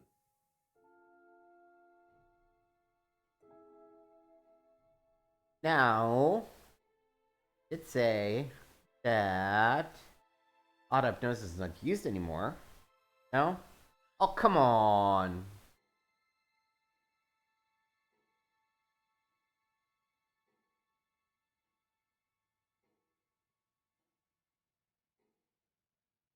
We have.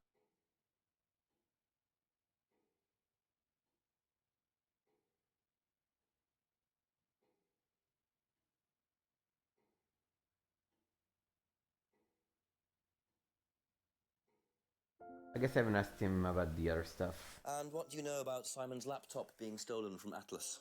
No, I wasn't happy about it. What did you do about it? Ryan paid a con man to install a complicated CCTV system at twice the price that it would probably have cost. Seemed to do the trick, though. We haven't had a theft since.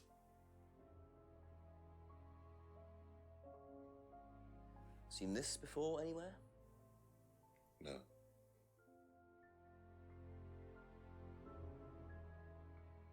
Do you know who this is? Dean Hayfield, Aztec. Sorry, never heard of him. We have some prisoner of sort who does our IT. Large guy. No manners.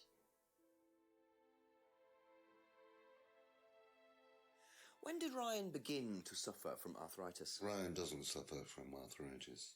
Really?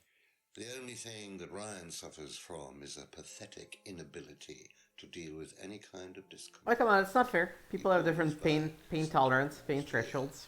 Since then, he's going around telling everybody he suffers from arthritis. I thought he had medication for it. Oh, he only has medication because his GP, who is almost as dysfunctional as he is, keeps prescribing it for him. So you don't believe he really has arthritis? Not at all. Alright, that's good to know. I don't really see a contradiction. I mean, there are contradictions, but... That's all for the moment, thank you. Who else would know about this shit? Simon, maybe?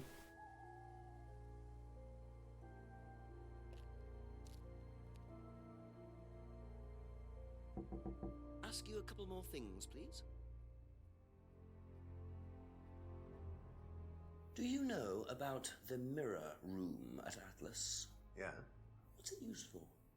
Well, it's mainly for the auto-hypnosis module. You go in and you stare into the mirror and you go into a trance. Then, when you're ready, you come back out. So you just go in whenever you want to? Oh, no. There's certain times when you're allowed in, and only they know the combinations anyway, so you can't really get in. But you don't know the combination? No. Oh, but you do. I used your thingy. Come on. Aha. So you didn't know the combination to the locked mirror room? Nope. Except... you'd written it down, hadn't you? This is the combination to the mirror room, Simon, that you wrote. It isn't a pin, it's a combination. Yeah. You see, this sort of thing makes me suspicious, Simon. What were you doing in there that you didn't want anyone, including me, to find out? It's just part of the course, isn't it? I just wanted to go in there when I was ready. On your own? You didn't give the number to anyone else? No. Simon, there was morphine kept in that room that might have played a part in Kate Vine's death. Did Kate have the number? Yes, okay. We both went in. Together? We were trying to outdo each other. We both tried some morphine. What do you mean trying to outdo each other? It's part of the course. To see how far you can push yourself. To see if you could do something you wouldn't normally do. When was this? A few months ago. How often did you try it? Only that once. I never did it again. How about Kate? I don't know. Sorry. Ooh, 11. We're getting there. So that's how Kate got the morphine. But what exactly does this testing involve? Could this have been what killed Kate? 11 o'clock. Just an hour left to solve this thing.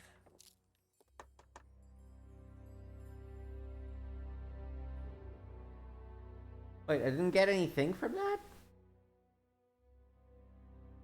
Why am I supposed to... I guess I'm supposed to explore things again? Anything behind here? Nope.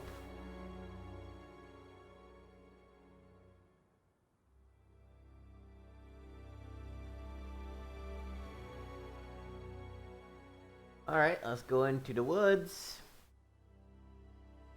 See what kind of creeps we meet.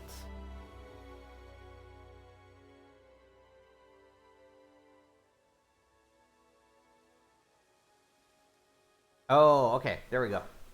This is a good scene. Just keep pushing. Just keep pushing. Keep pushing.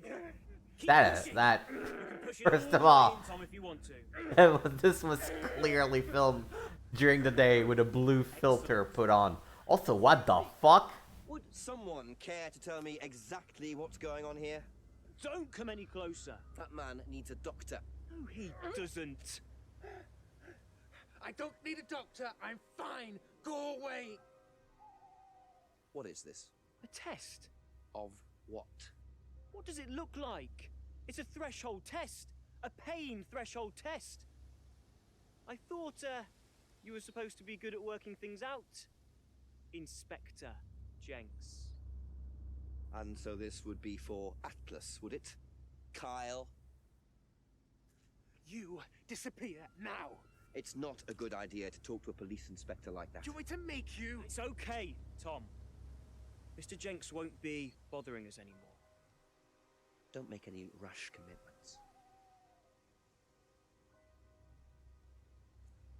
What a bunch of weirdos. Oh. Hey, are these car keys? Well, you really should take more care of your things, Ryan. Is your keys, Kyle? No.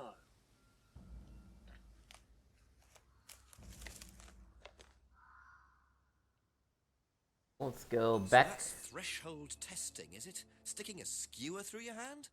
I could just ask Ryan or Paul directly about this, but I think I'll bide my time. See what I can do with this key fob first.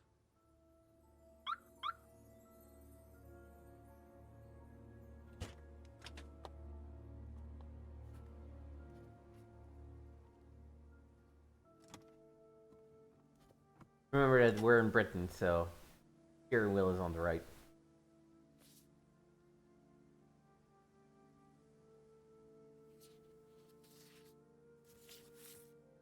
Ooh, that's a check to Kate. A fake print a check, but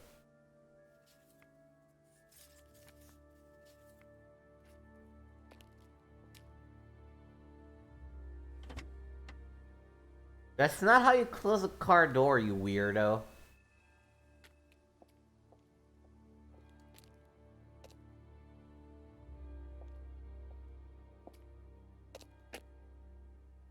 What is happening here now?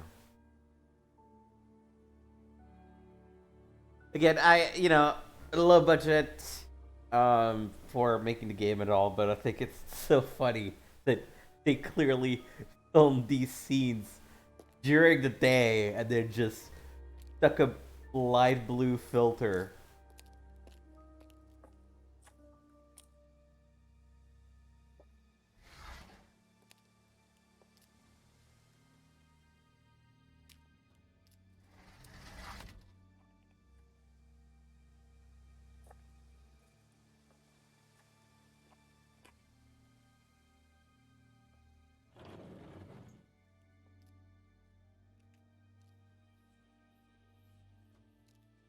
What did you just get, James? So James is interested in poppy pods, is he? He's got some explaining to do. Poppy pods.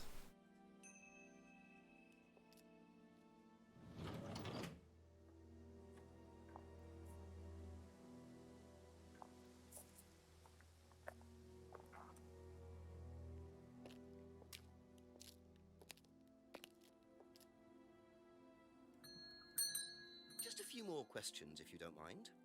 All right, let's go back. You probably don't know anything about this shit. Recognize this at all? Yeah, he fixed my laptop. Does he live locally? I think so.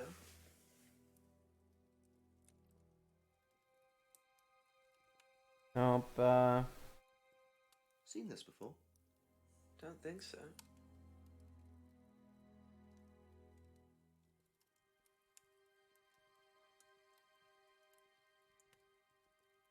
What can you tell me about several boxes of dried poppy pods in the greenhouse back there? Feel free to take some if you want. What are they for, James? They're trying to bribe me, James, with raw poppy pods. There's a big market for them among the over 70s. So what are you doing with them? Selling them to grannies. Okay, James, let's just cut to the chase. Are you extracting opium from them? Me? I can honestly say I've never done anything like that, Inspector. Sure. Sure about that? Scout's honor. And who was the guy delivering them? A friend. Someone gave them to him. He asked me if I wanted them. I said I'd have a look and see if I liked them. You just thought you'd have a look? No particular reason? I'm a plant scientist, that's what I do. Have you ever sold them to anyone else? I only got them a few minutes ago. In the past. You know Kate's body had opium in the blood when it was found? No, I didn't. Hey, that's nothing to do with me. Let's hope not. His reaction seems strong enough that I might believe him. Thank you. Probably be back later.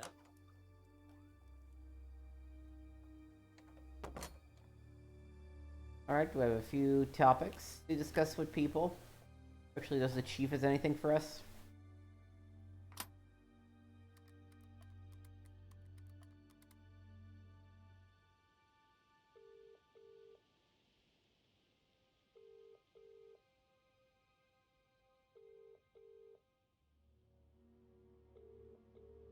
It's not. Okay.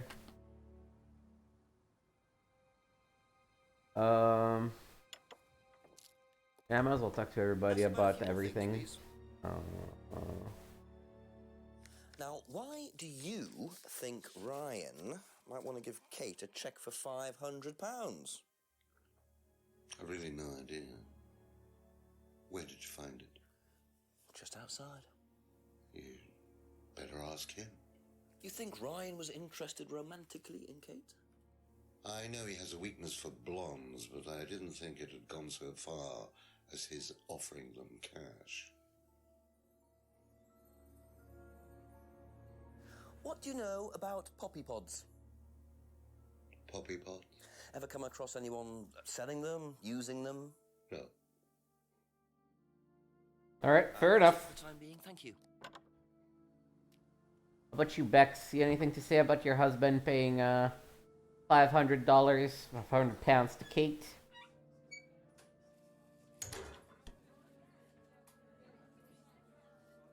Couple more questions, if that's okay? Uh-huh.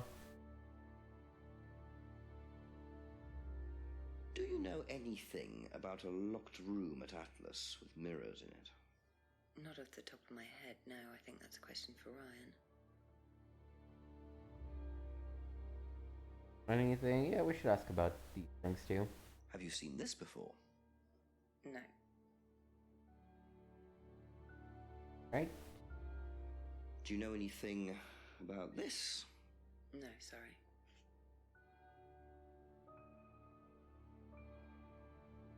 What do you know about poppy pods? Go on. Ever come across anyone trying to sell them or anything like that? Maybe even in here? Not that I remember. Okay. Thank you. Probably be back later. How about my friends Simon and Emma? A few more questions, please. So I talked to him about that and that. He and Kate took morphine in the room, okay. Odd question, but have you ever seen anyone handling dried poppy pods? Poppy pods? As in, for opium? No. Though James did have opium tea once, I think. Where did he get it from? I don't know. I didn't ask. James does his own thing. What does opium tea taste like? But I don't know. I didn't try it. Really? I didn't want to risk it, did I? But I went to hospital once. I had codeine and I went into anaphylactic shock. The doctor said it was an opium derivative, apparently, so...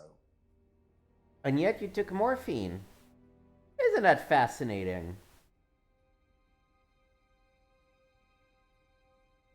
Aha.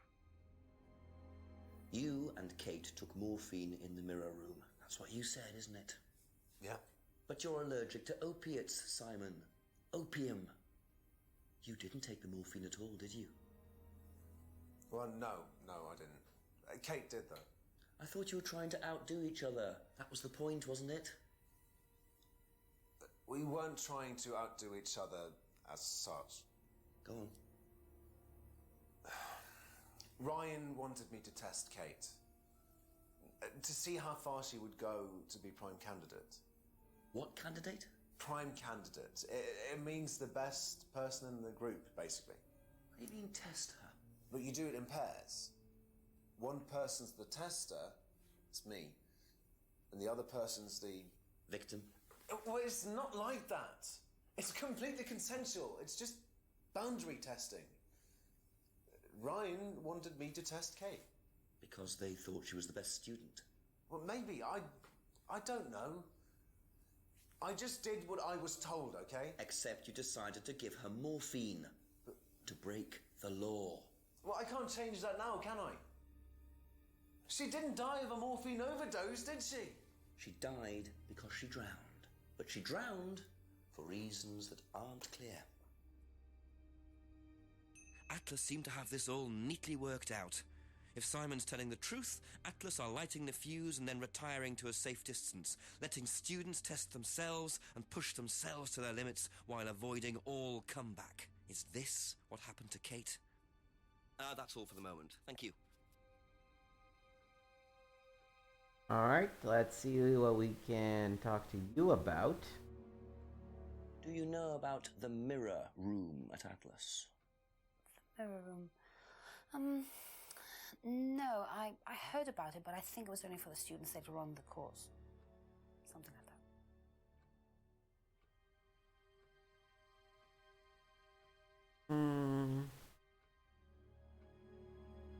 Strange question. Have you ever known of anyone selling dried poppy pods? Poppy pods? Don't think so. Isn't that opium? Kind of. It's okay.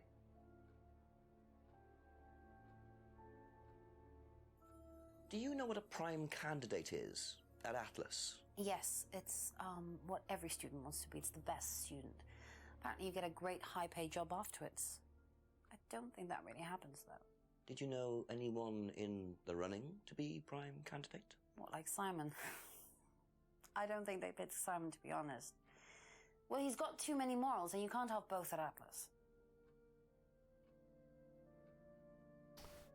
Yeah. Be back later on, if that's okay. Guess it's time to go and inquire with Ryan about a bunch of things.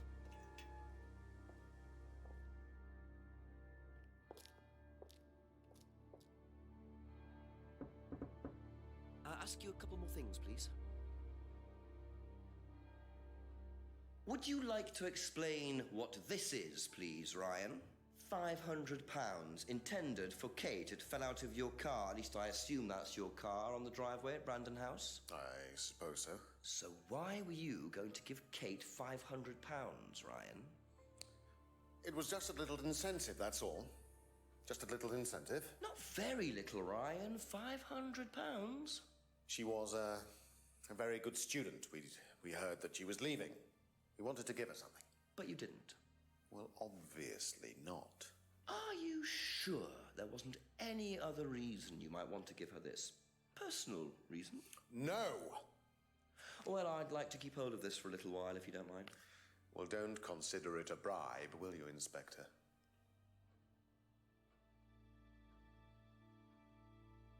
I feel like...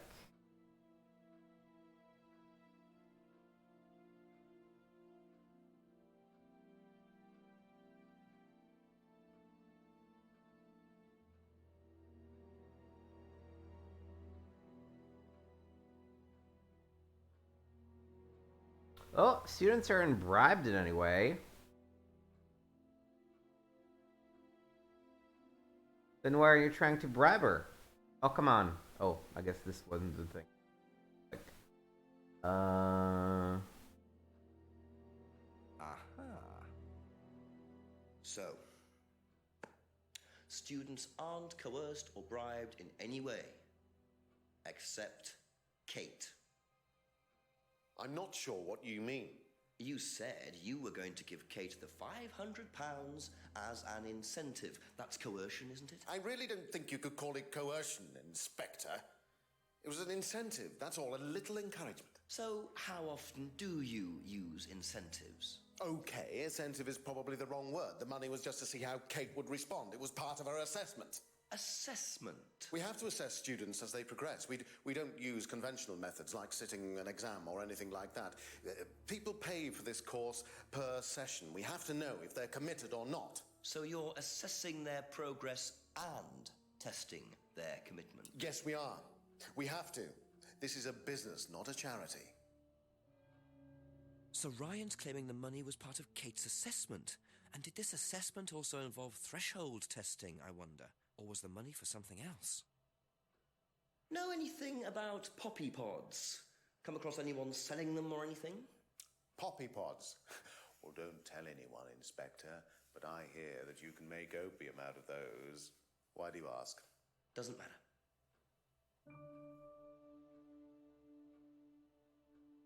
Now, tell me what a prime candidate is. You're learning a lot, aren't you, Inspector? Oh, I am. Prime candidates are simply the best students, the ones with the most potential. And what benefits do they get from that? Well, they get the top job. Which is? Well, we have a deal with various multinationals. We train students to be exceptional, truly exceptional. And they get a wonderful top job. It seems very simple. It seems very nebulous. How do you decide who the prime candidate is? Do you test students? No.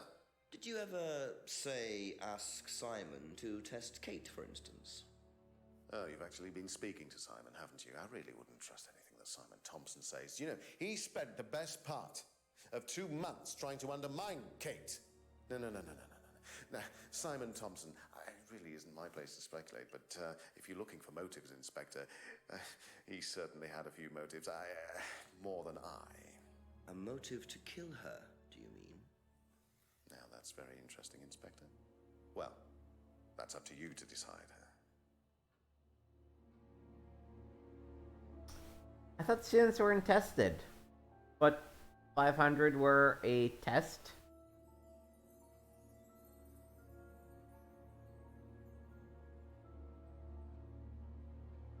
Aha.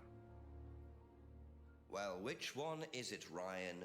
Do you test students or not? Well, some of them, yes. Including Kate? Yes. Why was she being tested? She was being tested because we wanted to see if she was good enough to become prime candidate, okay? So Kate was in the running to be prime candidate? Yes! And did you ask Simon to test her? Yes, I did. But I didn't ask him to do anything stupid. He knew it was against course rules. How far did you ask him to push her? I didn't ask him to push her. I asked him to test her. There's a huge difference! If Simon decided to give her too much caffeine or morphine or whatever, that's his responsibility. So if he did anything wrong, it was his own responsibility. He did it with his own mind and his own hand. Whoa. We had nothing to do with it. You're so upset that you're fucking peaking, man.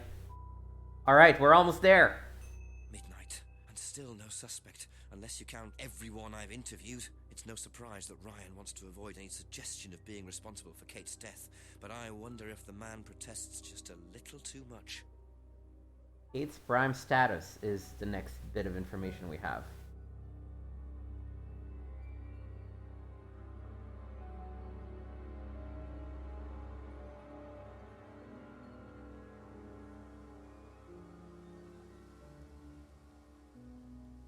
Alright.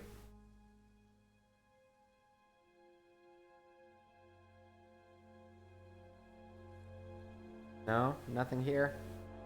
Why don't we go talk to Paul? Because, things are now starting to really revolve around Atlas, so... A few more questions, if you don't mind.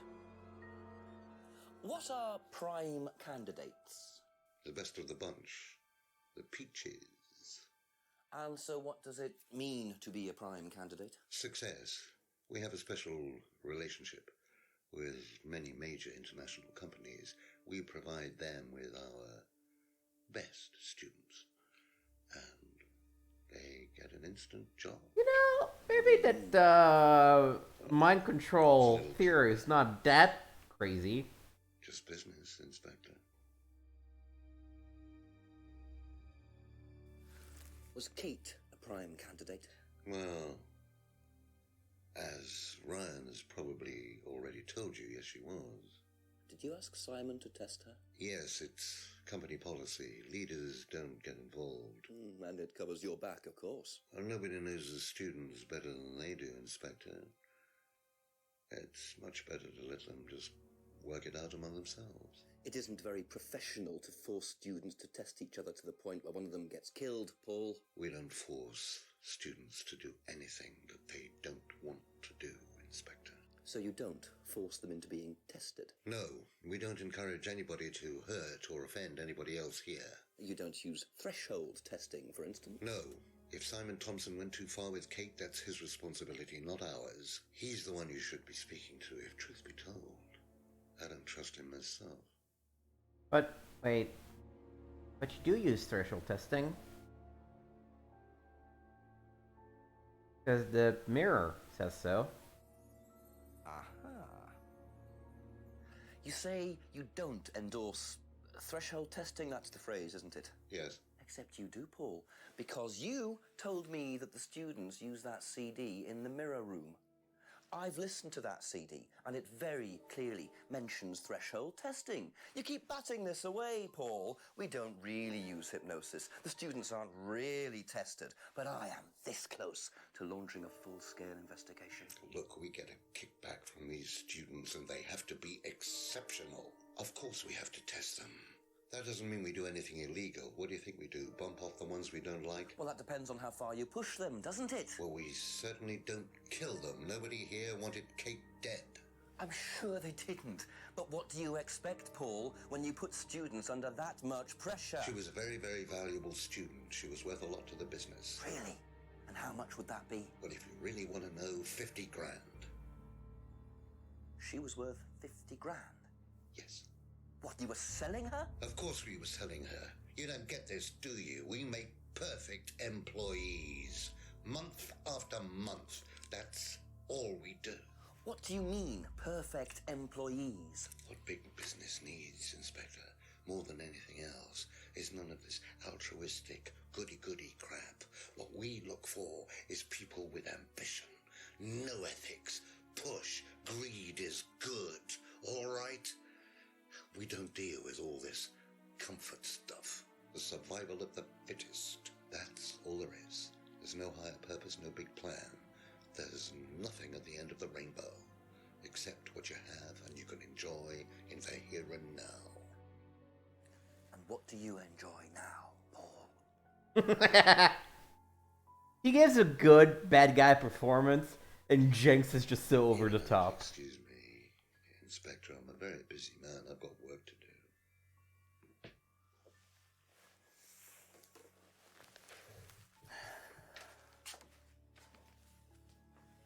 I'll see myself out. We're gonna finish this tonight. We're ready. Lovely man, your father. Shut the gate on your way out.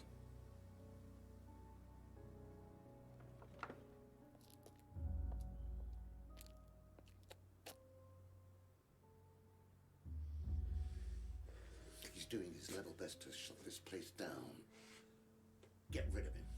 He's a policeman. We can't just... You sought this, Ryan. You man up and you sought it. Tonight.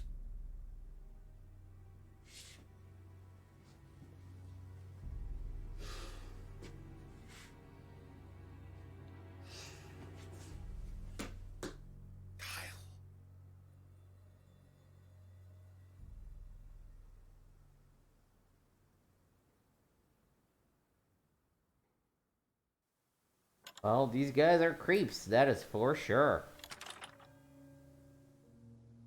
That Making... doesn't sound good. Two totally morally bankrupt men are plotting to get rid of me. It's midnight. I don't have any backup and I don't even have a mobile phone. This is potentially quite bad. And what's Kyle got to do with it? I think I might make my way over to Atlas while Ryan isn't there. Maybe lock myself in.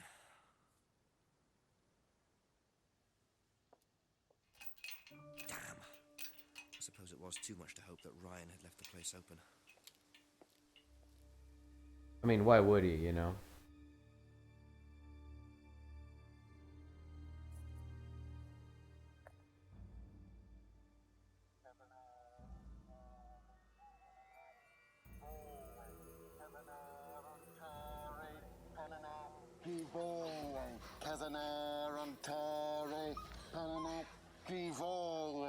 Prove to me that you're man enough to do this, Kyle, and then you can deal with that ridiculous police inspector.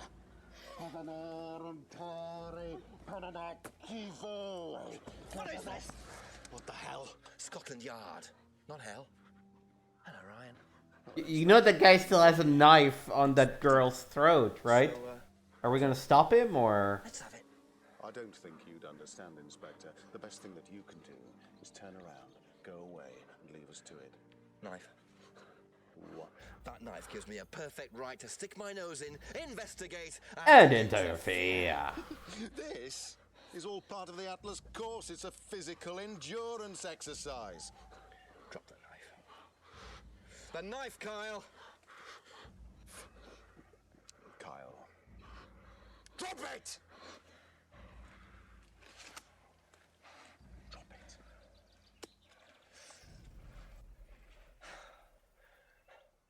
Not looking 100% brilliant for you, Ryan. Well, please, Inspector, you've poked your nose into Atlas's affairs enough times to know that imaginative flair is part of the course's success. Our lessons are reinforced by a unique emotional experience. Terror? It's an extremely evocative tool. Well, it's a good job you're not in charge of the national curriculum. Now look, Inspector, I know what you're trying to do. I know what you're thinking. But believe me, Atlas had nothing to do with the deaths of those people. Eyewitness account of a satanic sacrifice in the woods. That's not what we call circumstantial evidence, Ryan. Simon. Now, I saw Simon walking home with Kate last Friday after the meeting. Now, Simon had some strange idea that he was in the running to become prime candidate. Well, a knob of butter has more chance of becoming prime minister. Oh, wait. So are you telling me that Simon killed her? Well, it seems reasonable. It's likely, isn't it? any more likely than you, Ryan?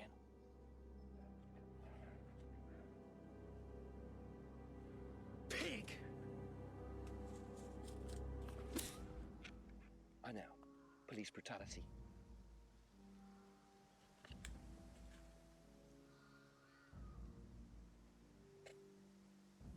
It's all right. Are you okay?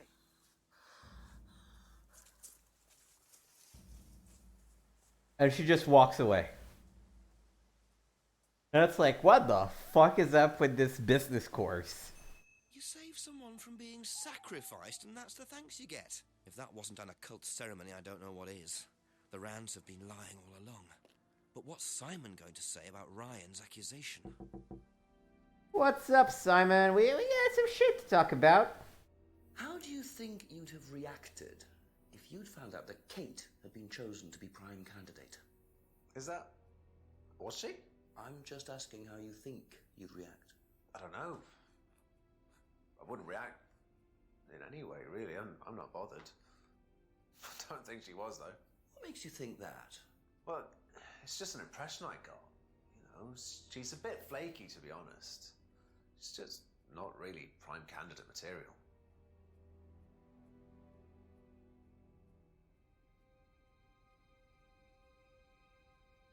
What would you say if I said it's been suggested that you were seen walking home with Kate after Atlas last Friday? What? By who? The same person who suggested that you wanted Kate out of the picture because you found out she was in the running to be prime candidate. What? Who said that? Just a question. I didn't think I was in the running. It was Ryan, wasn't it? I am in no position to say. It was Ryan. Simon, calm down. No, I can prove it.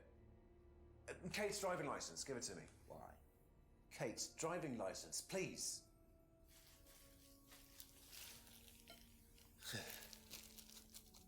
See that pattern on the tape there? Let me show you something.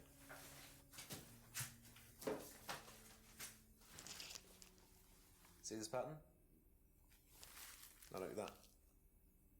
It's the same pattern. This has come from the same roll of tape. And why have you waited 6 hours to tell me about There's it? only one person that's tape like that. Ryan. He gave me this piece of tape when I was in his office once. Why has Kate's driving license got a piece of Ryan's tape on it? I have no idea, Simon. Where did you find it? Oh, by the lake. Well, it's obvious, isn't it? Ryan was testing her. He was doing a boundary test to see how much she would do, how far she would go to be a prime candidate. But it all went wrong. Okay. It's one of the things we do at the course, right? You give something that's important to you to someone else, then they go and hide it somewhere. It's to teach you to not be bothered when you lose something that's important to you, all right? Kate gives her driving license to Ryan.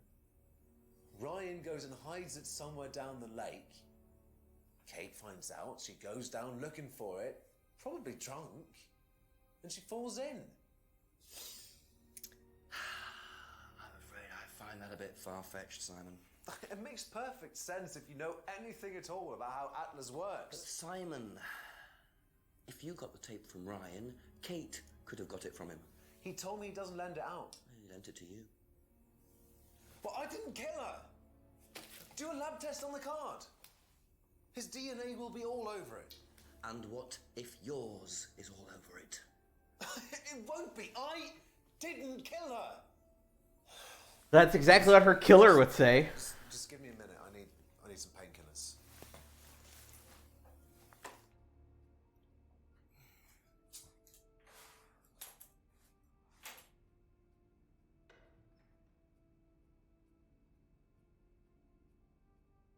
And where are those painkillers?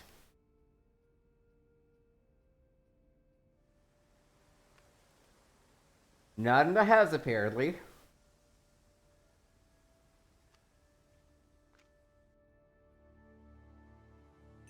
Where did he go in such a hurry? Is he trying to act as suspiciously as possible?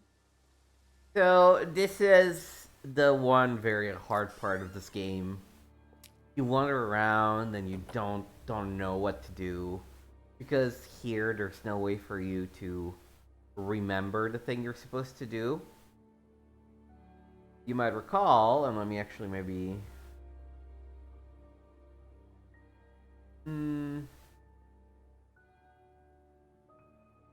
Let's rewatch this. First time we enter the pub, look at the broken pub window.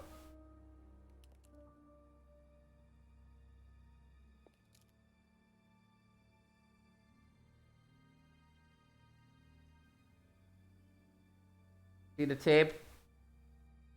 That's the tape. That's Rebecca's tape. Let's see what she has to say for herself.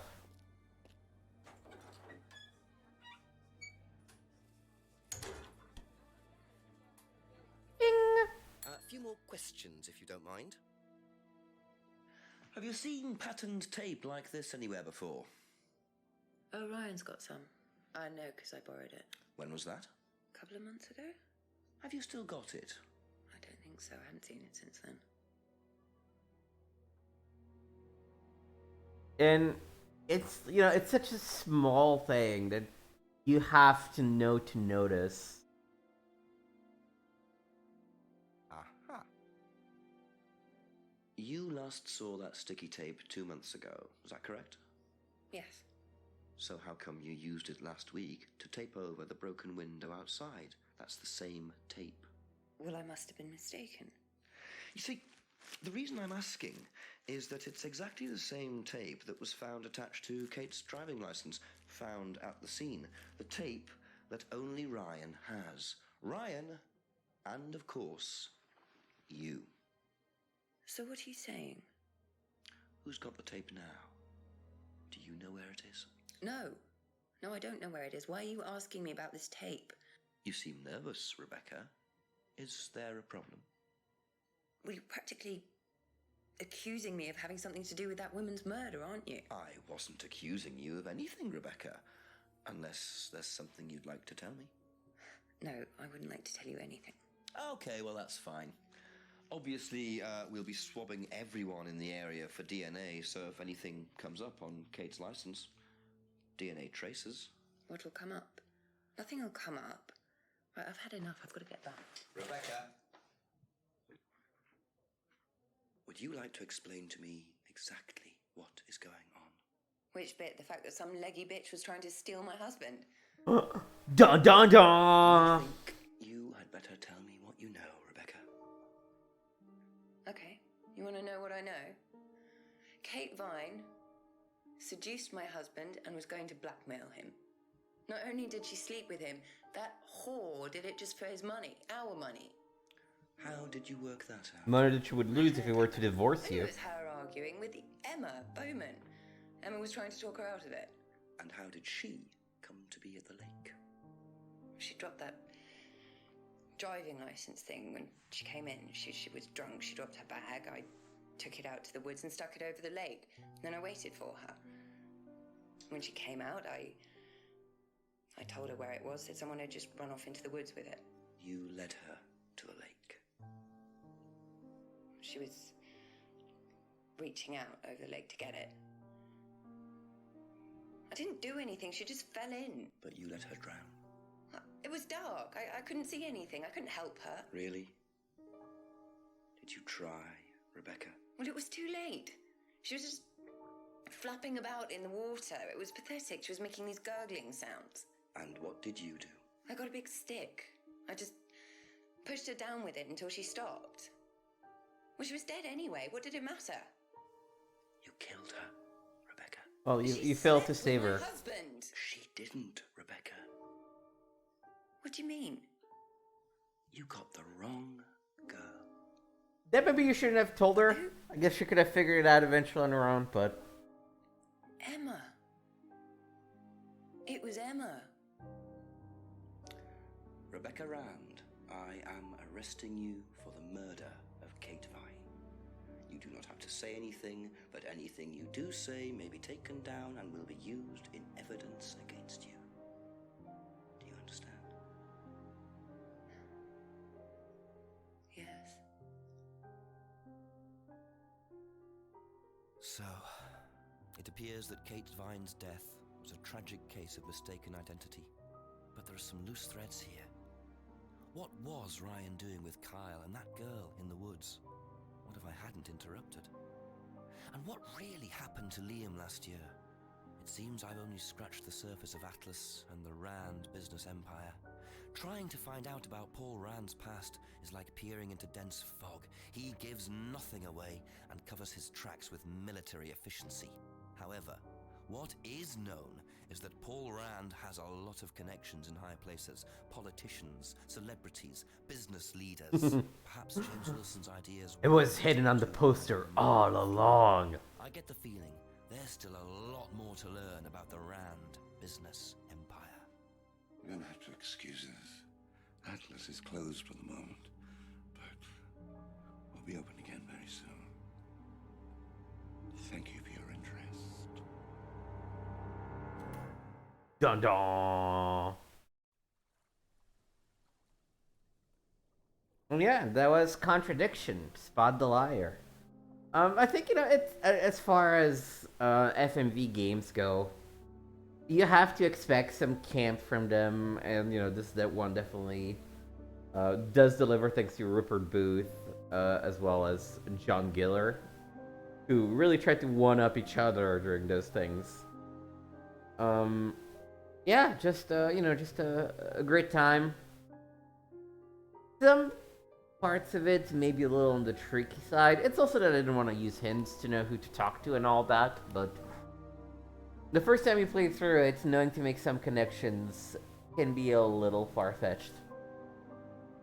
Anyway, so this was the end of Contradiction. Thank you for watching. You can find me at twitch.tv/gameswithnick.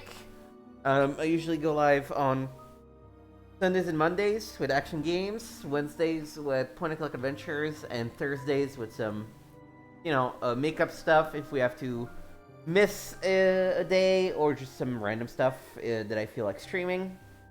I'll be back tomorrow morning. We're gonna be playing some Arkham Knight. Arkham Asylum. We're gonna go in. We have to go in order. We just have to go in order. So Arkham Asylum tomorrow morning. Assassin's Creed Monday night. Feel free to watch that. Click the follow button, click the bell so you know when I go live, because I do some bonus streams over the course of the next week. All my VODs are on youtube.com/gameswithnick. Free to check that out. Like, subscribe, leave a comment. I appreciate engaging with my audience. I like to know what you enjoyed and what you would like me to play more of. So thank you for watching, and until next time.